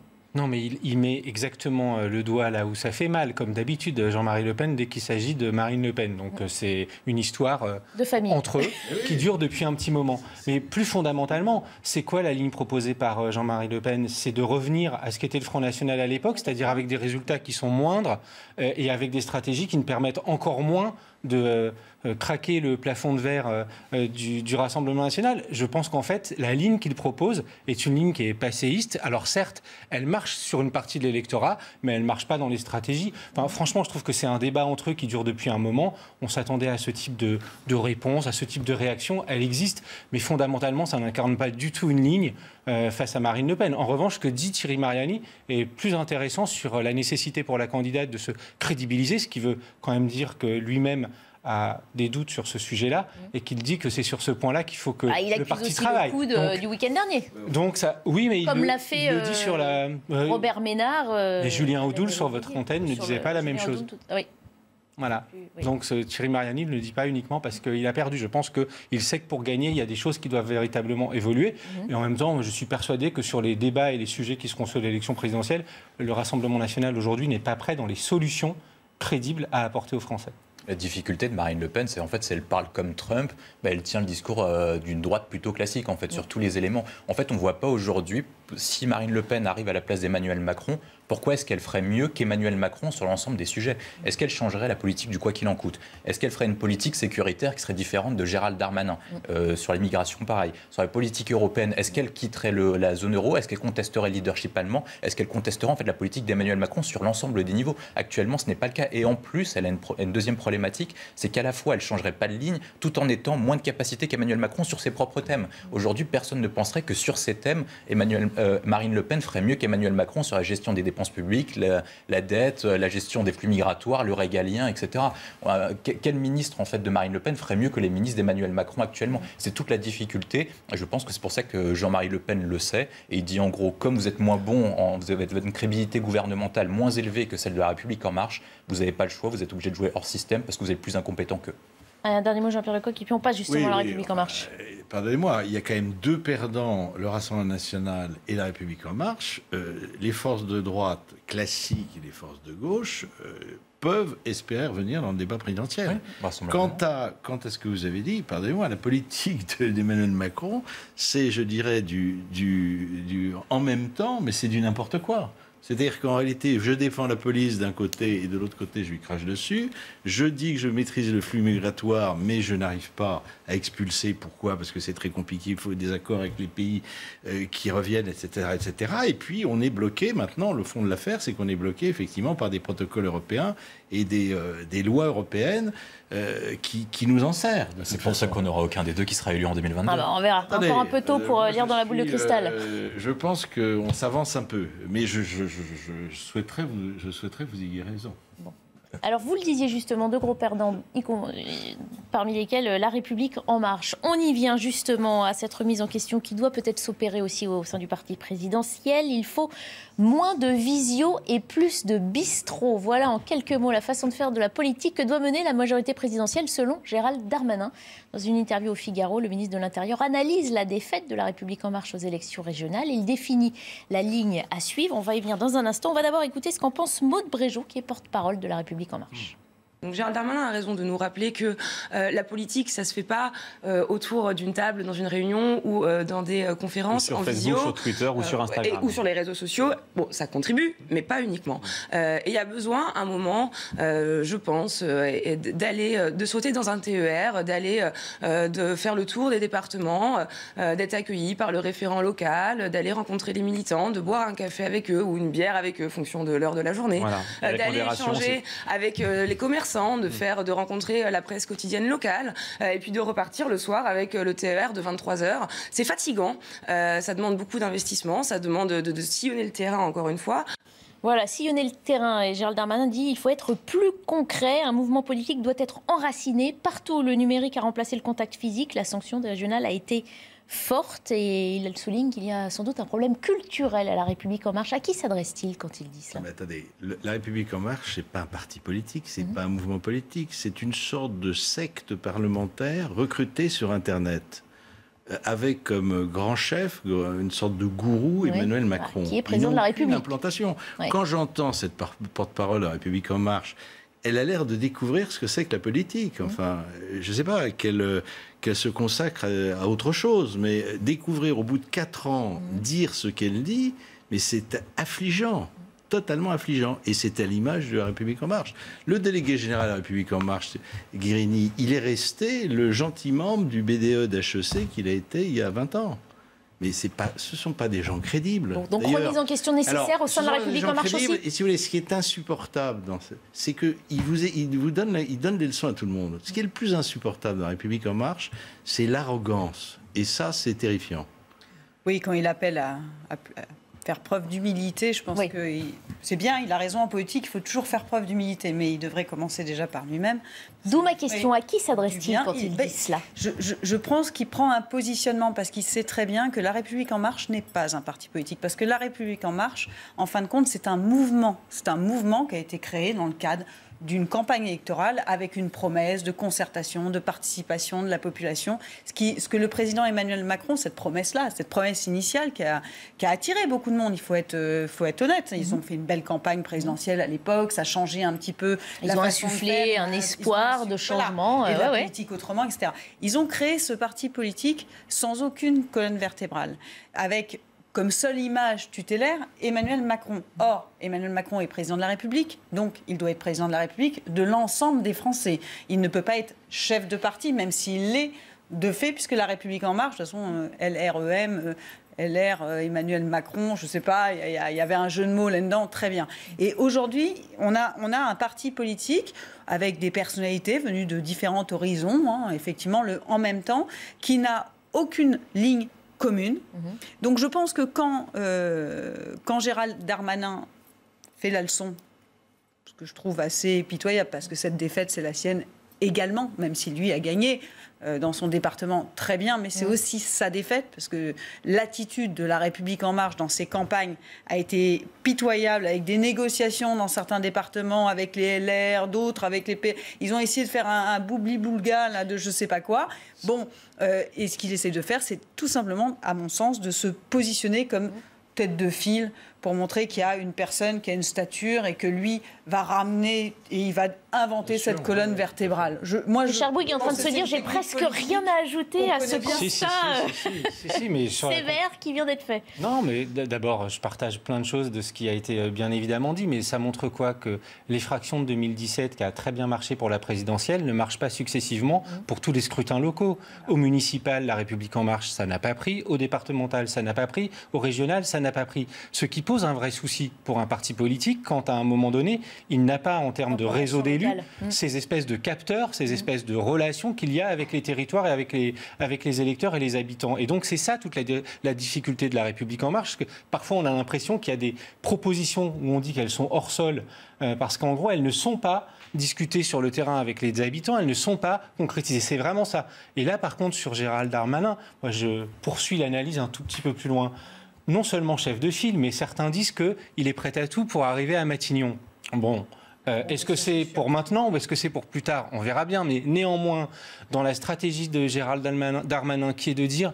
Je fais la leçon, d'une part. Je suis très critique sur ce parti qui finalement n'en est pas un. Quelque part, il acte l'acte de décès de La République En Marche que certains déjà ont annoncé plus ou moins à grande voix depuis plusieurs mois. Je pense que voilà, Darmanin fixe un cap qui est celui de je suis en capacité d'être le Premier ministre parce que je suis celui qui a l'expérience d'un parti d'avant et qui peut se présenter. Ça ne veut absolument pas dire que ça va marcher, mais vraiment, il est en train de se positionner comme étant celui qui a envie d'avoir les faveurs et à qui il s'adresse. Telle était votre question, Barbara. Et est-ce qu'il ne s'adresserait pas au président de la République là ? Directement. Bah ouais. On parlait tout à l'heure du Rassemblement national qui devient un parti comme les autres et qui en fait les frais. Est-ce que La République En Marche, jeune parti novateur qui avait insufflé un discours finalement, ne s'est pas beaucoup plus rapidement que les autres ringardisé lui aussi et fait les frais comme tous les autres, voilà, dans ces élections? Finalement, ça n'a pas pris et on n'y croit plus non plus. La difficulté de La République En Marche, c'est qu'elle repose sur un fondement, le macronisme. Donc tout vient en fait d'Emmanuel Macron et de sa pensée politique. Le fait principal de ce quinquennat, et ce qui est complètement différent de tous les autres septennats ou quinquennats depuis 1958, c'est que d'habitude, vous aviez une majorité et c'était l'opposition qui gagnait les élections intermédiaires. Quand c'était la droite qui était au pouvoir, c'était la gauche qui gagnait les élections intermédiaires, municipales de 2001, ou quand c'était la gauche qui était au pouvoir, on se souvient des municipales de 83 et de 2014. Désormais, maintenant, on a un découplage avec la fin du cumul des mandats entre les élections nationales et les élections locales. On l'a vu, par exemple, pour les élections européennes, on a reproduit le match de la présidentielle. Par contre, pour les élections locales, municipales, départementales et régionales, ce sont plutôt les sortants en fait, qui ont gagné, notamment parce qu'en fait, il n'y a pas de dégagisme au niveau des sortants. Les gens sont plutôt satisfaits de leur maire, président de département ou président de région. La difficulté de La République En Marche actuellement, c'est que je pense qu'ils vont entamer une nouvelle stratégie qui est similaire à celle entamée par Jacques Chirac et Alain Juppé entre 1997 et 2002, qui est de créer une grande alliance type UMP. Et la difficulté maintenant, c'est une bataille d'influence au sein des différentes chapelles pour savoir qui aura le leadership. Est-ce que c'est les En Marche d'origine, ce qu'on appelait le club de Poitiers, Stéphane Séjourné, Guérini... Il n'en reste plus beaucoup. Et En Marche d'origine. C'est ceux qui vont mener l'autre bataille d'influence. C'est plutôt l'aile droite menée par Gérald Darmanin, Thierry Solère, Bruno Le Maire, notamment pour avoir un Premier ministre de droite et peser sur la constitution de cette nouvelle équipe gouvernementale. Vous aviez trois blocs, le bloc mené par Bayrou, le bloc mené par Darmanin et le bloc mené par l'aile social-démocrate classique. Et cette tendance va vouloir infléchir le président de la République sur un sens ou un autre en fonction de la présidentielle et donc du coup sur les postes à se partager après 2022. Alors je vais continuer un peu dans la logique. Les deux personnages forts actuellement à La République En Marche, c'est deux anciens ministres LR de droite. Darmanin, on vient d'en parler, et Bruno Le Maire. Bruno Le Maire, tôt ou tard, on lui en voudra d'avoir distribué des milliards un peu à tort et à travers. Bon, même si ça a plu à certains, il faut bien que ça s'arrête et puis ça fait grimper l'endettement de 20 points, ce qui est quand même un peu beaucoup, notamment quand on s'appelle Emmanuel Macron et qu'on s'était fait élire sur la maîtrise des comptes publics. Ensuite, La République En Marche, c'est tout et n'importe quoi. Quel est maintenant... D'ailleurs, comme Macron change constamment de discours sur tous les sujets, quelle est la ligne directrice? Alors effectivement, quand vous entendez une porte-parole comme Maud Bréjon, de toute façon, quoi que fasse Macron, quoi qu'il dise, quoi qu'il aboie, c'est merveilleux. Rien ne s'est fait de mieux que ce qu'ils disent. Mais les Français sont moins bêtes que ça. Ils comprennent. Ils ont compris que le macronisme apparaît comme une supercherie. On ne peut pas être de droite, de gauche, dire le matin l'inverse de ce qu'on dit le soir et le lendemain matin l'inverse de ce qu'on dira le soir. C'est surtout parce que aussi le macronisme, dans sa promesse initiale, avait promis de la concertation, avait lancé sa campagne de cette manière-là, et on a eu la conséquence qui est arrivée derrière, les gilets jaunes, qui sont descendus dans la rue. Donc c'était ces mêmes personnes. Il y a beaucoup de gilets jaunes qui avaient voté Emmanuel Macron. C'était une vraie déception, parce que Emmanuel Macron, en arrivant, au lieu d'être un président qui fait de la politique autrement, avec des gens de la société civile à l'Assemblée nationale un peu déconnectés, mais qui étaient censés être super connectés puisqu'ils étaient de la société civile. On est tous de la société civile en passant. Ça, c'était un beau message quand même. Les gens y ont cru. Ils étaient persuadés que la façon de faire de la politique allait changer. Et ils n'ont lancé aucun projet qui allait dans ce sens-là. Il s'est installé dans son fauteuil de président de la République et il n'en est plus redescendu. Et il dit, non mais c'est pas du tout, c'est pas méchant. Je n'ai rien contre Emmanuel Macron. Je pense qu'il y a des réformes qui sont plutôt des bonnes réformes que j'ai soutenues. Voilà, je ne fais pas franchement de l'opposition pour faire de l'opposition.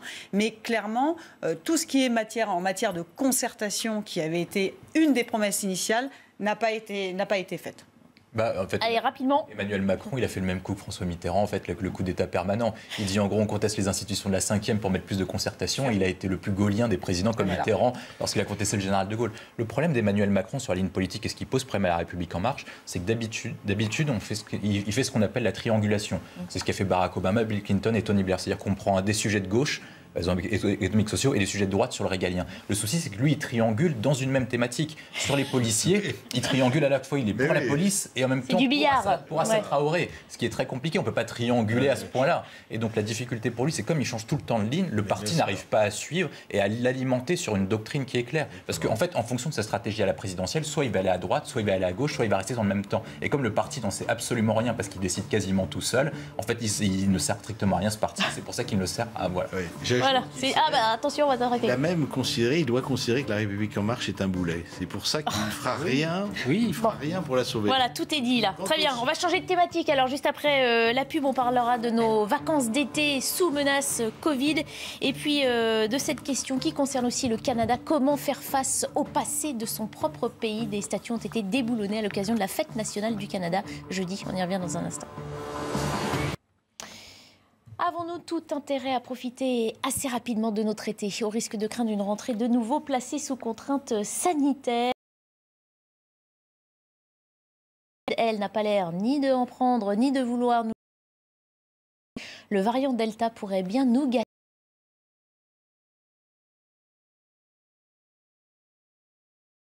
Que la menace se fait un peu plus pesante encore. Faire vacciner, sinon c'est la catastrophe assurée. C'est la seule façon, la seule solution. C'est la seule solution. Il faut vacciner. Il faut redonner confiance aux Français sur ce vaccin. Et on peut parler des vaccinations obligatoires déjà pour le personnel soignant. Débat et bien sûr, mais c'est qu'un personnel soignant peut donner confiance à la population. Le médecin qui refuse de se faire vacciner, il ne va pas être tenté par la chose. Après,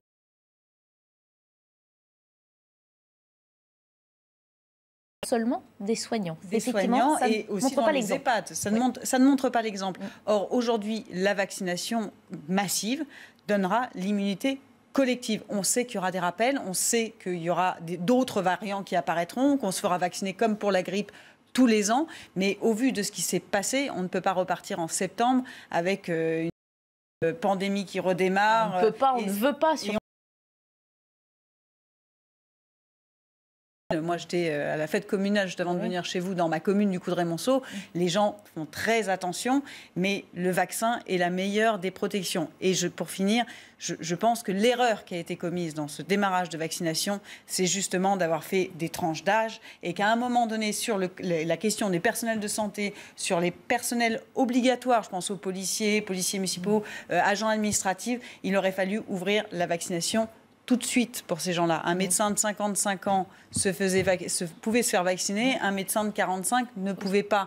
Donc je pense qu'il y a eu une erreur aussi de communication sur ce plan-là et en termes de stratégie. Mais bon, maintenant on y est. On grandit avec nos erreurs, mais aujourd'hui on avance. On a quand même, on a des chiffres des vaccinations en France à la date du 30 juin. Ça a quand même augmenté, 33 millions presque, 34 millions qui ont reçu une seule dose et vous le voyez, un peu plus de 22 millions qui ont ces 2 injections. Il n'empêche que les médecins n'arrêtent pas de nous dire attention, il faut qu'on progresse encore si on ne veut pas que ce soit les terrains du virus. Rappelez-vous, le professeur Truc, le comité Bidule, ils nous ont dit beaucoup de choses. Ils nous avaient annoncé 400 000 morts. Mais moi, je suis en plein accord avec ce que dit ma collègue. Simplement, il ne faut pas oublier au départ, on n'avait pas suffisamment de doses, première chose. Et deuxièmement, malheureusement, on a fait encore au niveau gouvernemental du en même temps. Rappelez-vous. Il aurait fallu être beaucoup plus directif sur la vaccination dès le départ, y compris sur les soignants. Et on a voulu encore ménager le chèvre et le chou. Est-ce qu'il faut donc obliger à se faire vacciner maintenant? C'est la question dont on sent qui prend de l'importance, même si le gouvernement a un peu reculé en fin de semaine. Est-ce qu'il faut obliger les Français à se vacciner? Obliger. Ou les personnels soignants?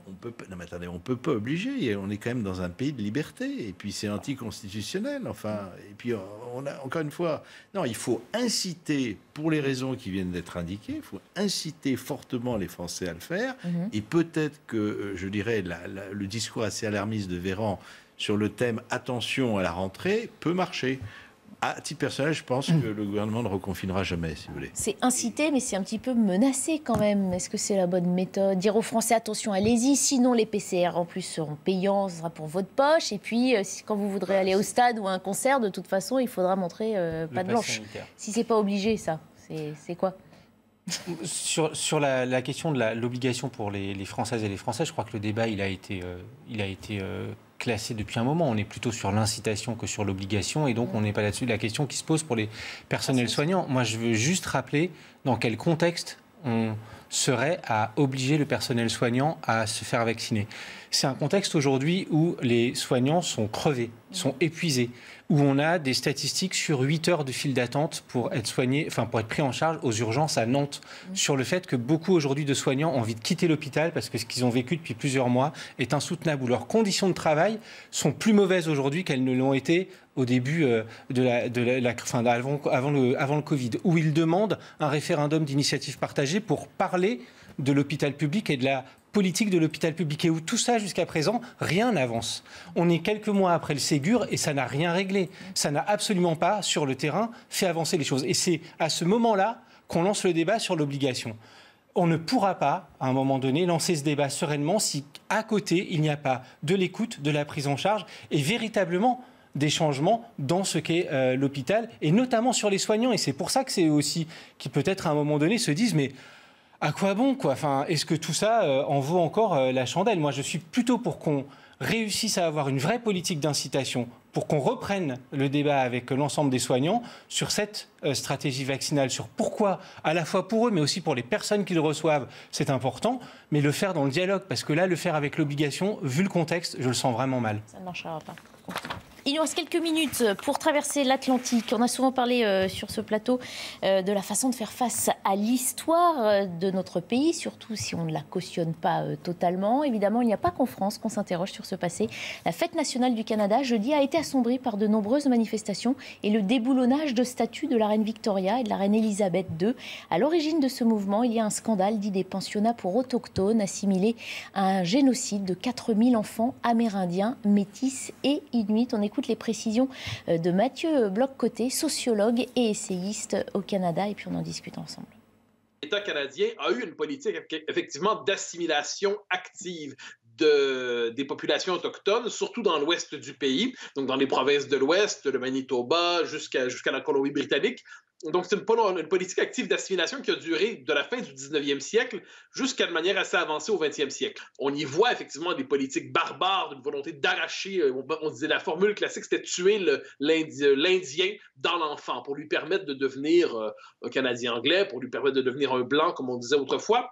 Alors, il y a quelque chose de condamnable. Est-ce qu'on doit pour autant condamner la légitimité même du pays? Est-ce qu'on doit accepter ce nouvel iconoclasme qui consiste à détruire des statues et ainsi de suite? Je pense que là-dessus, la population est beaucoup plus réservée. Voilà, donc certains ont appelé à boycotter cette fête nationale qui revenait, selon eux, à juste célébrer un génocide. On se pose donc la question de cette façon d'aborder l'histoire et de faire face à des moments qu'on ne cautionne pas vraiment, mais qui font partie de l'histoire d'un pays. Pour moi, c'est une sorte de démagogie décoloniale.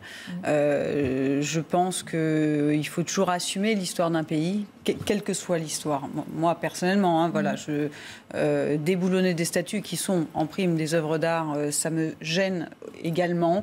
Donc, voilà, je comprends qu'il y ait des manifestations. Je peux comprendre qu'on ait envie d'exprimer quelque chose, mais l'exprimer ainsi, c'est nier aussi l'histoire d'un pays. Je ne suis pas pour ce type de façon de faire. Voilà. Moi, personnellement, ça me choque. Après, je peux comprendre l'histoire du génocide, je peux entendre...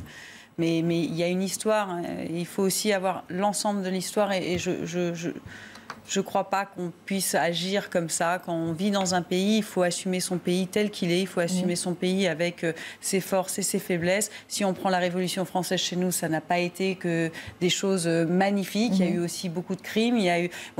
et on ne va pas tout mettre à la poubelle. On ne va pas brûler le Louvre. Voilà, on déboulonne des statues. C'est la nouvelle forme de contestation. Moi, je suis totalement contre. On l'a vu pendant les manifestations, même en France. Ils se mettaient à déboulonner des statues, Et puis ça peut être contre-productif aussi. C'est faire disparaître des traces de l'histoire. C'est des traces de l'histoire. On pourrait avoir tendance à vouloir garder, justement, même si on veut, pour s'en servir, pour dénoncer une partie de l'histoire. Il faut assumer, et pour nos enfants, c'est l'histoire. Si on ne veut pas reproduire des événements, il faut aussi s'appuyer sur l'histoire du passé, qu'elle soit belle ou moins belle. Donc voilà, moi je suis contre ce type d'agissement. C'est une belle question qu'on aurait pu poser au bac. A-t-on le droit de faire disparaître des traces de l'histoire ? Oui, puis on pourrait même la compléter par le fait que déboulonner les statues n'efface pas l'histoire. Ne change rien au fond. Voilà, donc c'est peut-être pas par ce biais-là. Il y a le biais qui est celui des colères et peut-être des mémoires qui ne sont pas suffisamment prises en compte dans les histoires officielles. Et ça, c'est des vrais sujets sur lesquels il faut se pencher, sur des histoires qui ont été parfois maquillées et qu'on n'a pas voulu regarder en face. Ça aussi, c'est un vrai sujet. Après, la manière dont c'est fait, et encore une fois, ce qui se passe au Canada est une chose. Je ne connais pas assez la situation pour faire tout bêtement de la substitution là, mais en gros, si ça se produisait en France, ce déboulonnage des statues, d'après moi, ne règle absolument pas. Non, mais ne réglerait absolument pas. Non, mais avec la partie, on voit bien que là, la question qui est posée, elle est aussi avec le rapport à des populations autochtones qu'on a moins eu dans notre histoire de France à connaître que le Canada ou d'autres pays ont eu à le connaître. Donc c'est pour ça que je dis que je ne fais pas... Mais le problème de fond reste le même. Mais le problème de fond, je vous dis, déboulonner les statues n'efface pas l'histoire. Ce n'est pas, selon moi, la manière dont on regarde l'histoire, dont on la regarde lucidement, pleinement, dont on peut revenir sur des pans de l'histoire qui ont été parfois mal jugés, mal appréciés, qui ont été maquillés, ça existe. Des mémoires qui n'ont pas été forcément prises en compte dans ce qu'elles avaient à exprimer, des difficultés qui ont pu naître, des sauvageries, des tueries, tout ça on peut les regarder. Par contre, déboulonner la statue ne fait pas à un moment donné ni œuvre collective, ni nous faire projeter ensemble dans l'avenir. Jean-Pierre Lecoq, ça pose aussi la question des outils qu'on peut donner à une partie de la jeunesse qui en général fait partie de ces mouvements pour assumer cette histoire, décrypter et savoir y faire face sans vouloir la réécrire aux yeux, à la lumière des valeurs d'aujourd'hui. C'est que malheureusement, l'enseignement de l'histoire est un peu balbutiant. Alors moi, je veux vous dire, je ne suis pas pour le déboulonnage, je suis au contraire pour, justement, et ça a été dit par mon collègue, essayer de combler les manques de l'histoire. Parce que maintenant, on a des historiens qui revoient, qui revisitent des pans méconnus de l'histoire de France, d'ailleurs dans tous les domaines. Bien, au lieu de déboulonner les statues ou de maquiller la statue de Colbert, refaisons une statue, j'ai un collègue qui s'occupe de ça, une statue pour le général Dumas, qui était un libérateur, etc., etc. Élargissons le panthéon de ceux qui ont droit à une statue. En matière scientifique, on s'est aperçu que Pasteur, qui était un grand scientifique, mais n'avait pas été le seul découvreur du vaccin de la rage. Il a eu tendance à tout mettre sur lui. Bon, il avait des collègues, peut-être même des femmes qui l'avaient assisté, des scientifiques. Remettons-les à l'honneur. On peut comprendre une partie de la colère, la stupéfaction lorsqu'on découvre des tombes, etc. Je pense qu'il y a un problème pour la cancel culture et les woke, c'est le mode d'expression. On ne peut pas, lorsqu'on conteste une partie de l'histoire, on a honte d'une partie de l'histoire, déboulonner la représentation de l'histoire à partir de déboulonner par exemple les statues. On a eu pareil sur les woke et sur les antiracistes lorsqu'ils ont mis un genou à terre. Le genou à terre pour s'excuser n'est pas valable. Comme l'avait dit Winston Churchill, nous devons notre liberté à ceux qui sont battus debout et qui n'ont jamais mis un genou à terre. Et je pense qu'il y a un problème d'expression sur une partie entière de la génération, notamment des plus jeunes, sur le mode d'expression qu'on a à faire dans le mode d'expression d'intervention dans le débat public. Les gens veulent de plus en plus investir le débat public, mais par des modes différents. Ils ne vont plus voter, par contre, ils vont aller manifester. Et en fait, c'est l'éducation citoyenne en partie qui est à revoir. Et je pense que le deuxième volet, et la question de la politique mémorielle, Pierre Nora l'a expliqué parfaitement, on a un revirement à partir des années 80. Moi, je couple ça avec les analyses de Marcel Gauchet sur le désenchantement du monde. On a perdu une grande partie de notre repère à partir de l'affaiblissement du religieux, de ce que lui appelle le désenchantement du monde, et le fait de l'affaiblissement de la religion catholique et protestante dans les grands pays occidentaux. Parce qu'on ne rencontre pas ce phénomène en Chine et en Russie, par exemple, ou en Iran, ou en Arabie Saoudite. On le retrouve uniquement dans les pays occidentaux. Le deuxième volet, c'est l'affaiblissement de l'État-nation et de la communauté nationale à partir de la mondialisation. l'éducation. À partir du moment où le récit n'est plus national, mais qu'on puisse... Ce fameux roman national dont nous parlait Emmanuel Macron. Mais qu'on peut désormais se comparer en fait, à tous les autres pays. Et en fait, le récit national, la communauté nationale s'affaiblissent notamment. Et le troisième point, c'est la question de l'éducation. Quand en fait on a une partie de la classe politique qui remet en cause... qui pratique la politique de l'excuse, de la repentance, on affaiblit en fait le récit national. Et le deuxième volet, c'est l'affaiblissement de la politique éducative. Lorsqu'à l'éducation, on se concentre sur des activités comme les activités périscolaires, ce qu'a mis en place Najat Vallaud-Belkacem. C'est pas que ça, le périscolaire, c'est à la fin de la journée, William Tay. C'est une question de volume horaire. Lorsqu'on compare avec les autres pays dans les différents classements PISA, les grands pays, notamment Chine, Royaume-Uni, sont ceux qui sont concentrés sur l'enseignement des fondamentaux. Lorsque nous, on est de plus en plus faible sur les fondamentaux, et on se concentre sur ce qui est accessoire plutôt que ce qui est principal. Remettre de l'histoire, réaccentuer, augmenter le nombre de cours, d'heures de cours. Je pense que si on n'inverse pas de politique, on a un risque de déclin et d'affaiblissement complet de notre civilisation française. Non, oui, j'écoutais l'éducation, mais pour ça, d'ailleurs, je l'ai alerté ce matin quand monsieur Jean Castex est venu dans ma ville, au Coudray-Monceau. Je l'ai alerté sur la problématique aussi des élèves sans affectation, parce qu'aujourd'hui, je le dis pour la rentrée, mais parce que c'est un vrai sujet, parce que vous me parlez d'éducation, donc je ne pense qu'à ça depuis hier. Nous avons en Essonne 800 élèves de 3e qui n'ont pas d'affectation pour la seconde. Donc vous voyez, déjà qu'on commence à les mettre à l'école. Et ensuite enseigner un programme. Et après, effectivement, je suis tout à fait d'accord avec vous sur la question du programme et de l'enseignement, parce que c'est là qu'on commence. 30 secondes, Richard Bouilly. Non, mais ça pose aussi la question du rapport à l'histoire. Moi, je prolonge ce que disait M. Lecoq, mais on pourrait très bien avoir sur les statues à Paris même des personnages qui peuvent être controversés dans une partie de leur vie, des QR codes qui permettraient d'avoir des informations un peu plus partagées que celles de l'histoire qu'on nous a racontée. Et l'histoire, c'est aussi comment on écrit l'histoire. Mais Malais Isaac n'a pas fini de raconter l'histoire de France. Depuis, on a eu beaucoup de chercheurs qui ont un peu remis de la lumière là où il y avait beaucoup de zones d'ombre dans ce fameux manuel que nos parents ont bien connu. Merci d'avoir mis de la lumière sur le plateau de Soir Info Week-end. Dans un instant, l'édition de la nuit présentée par Anthony Favali qui revient sur le congrès du Rassemblement national ce week-end à Perpignan.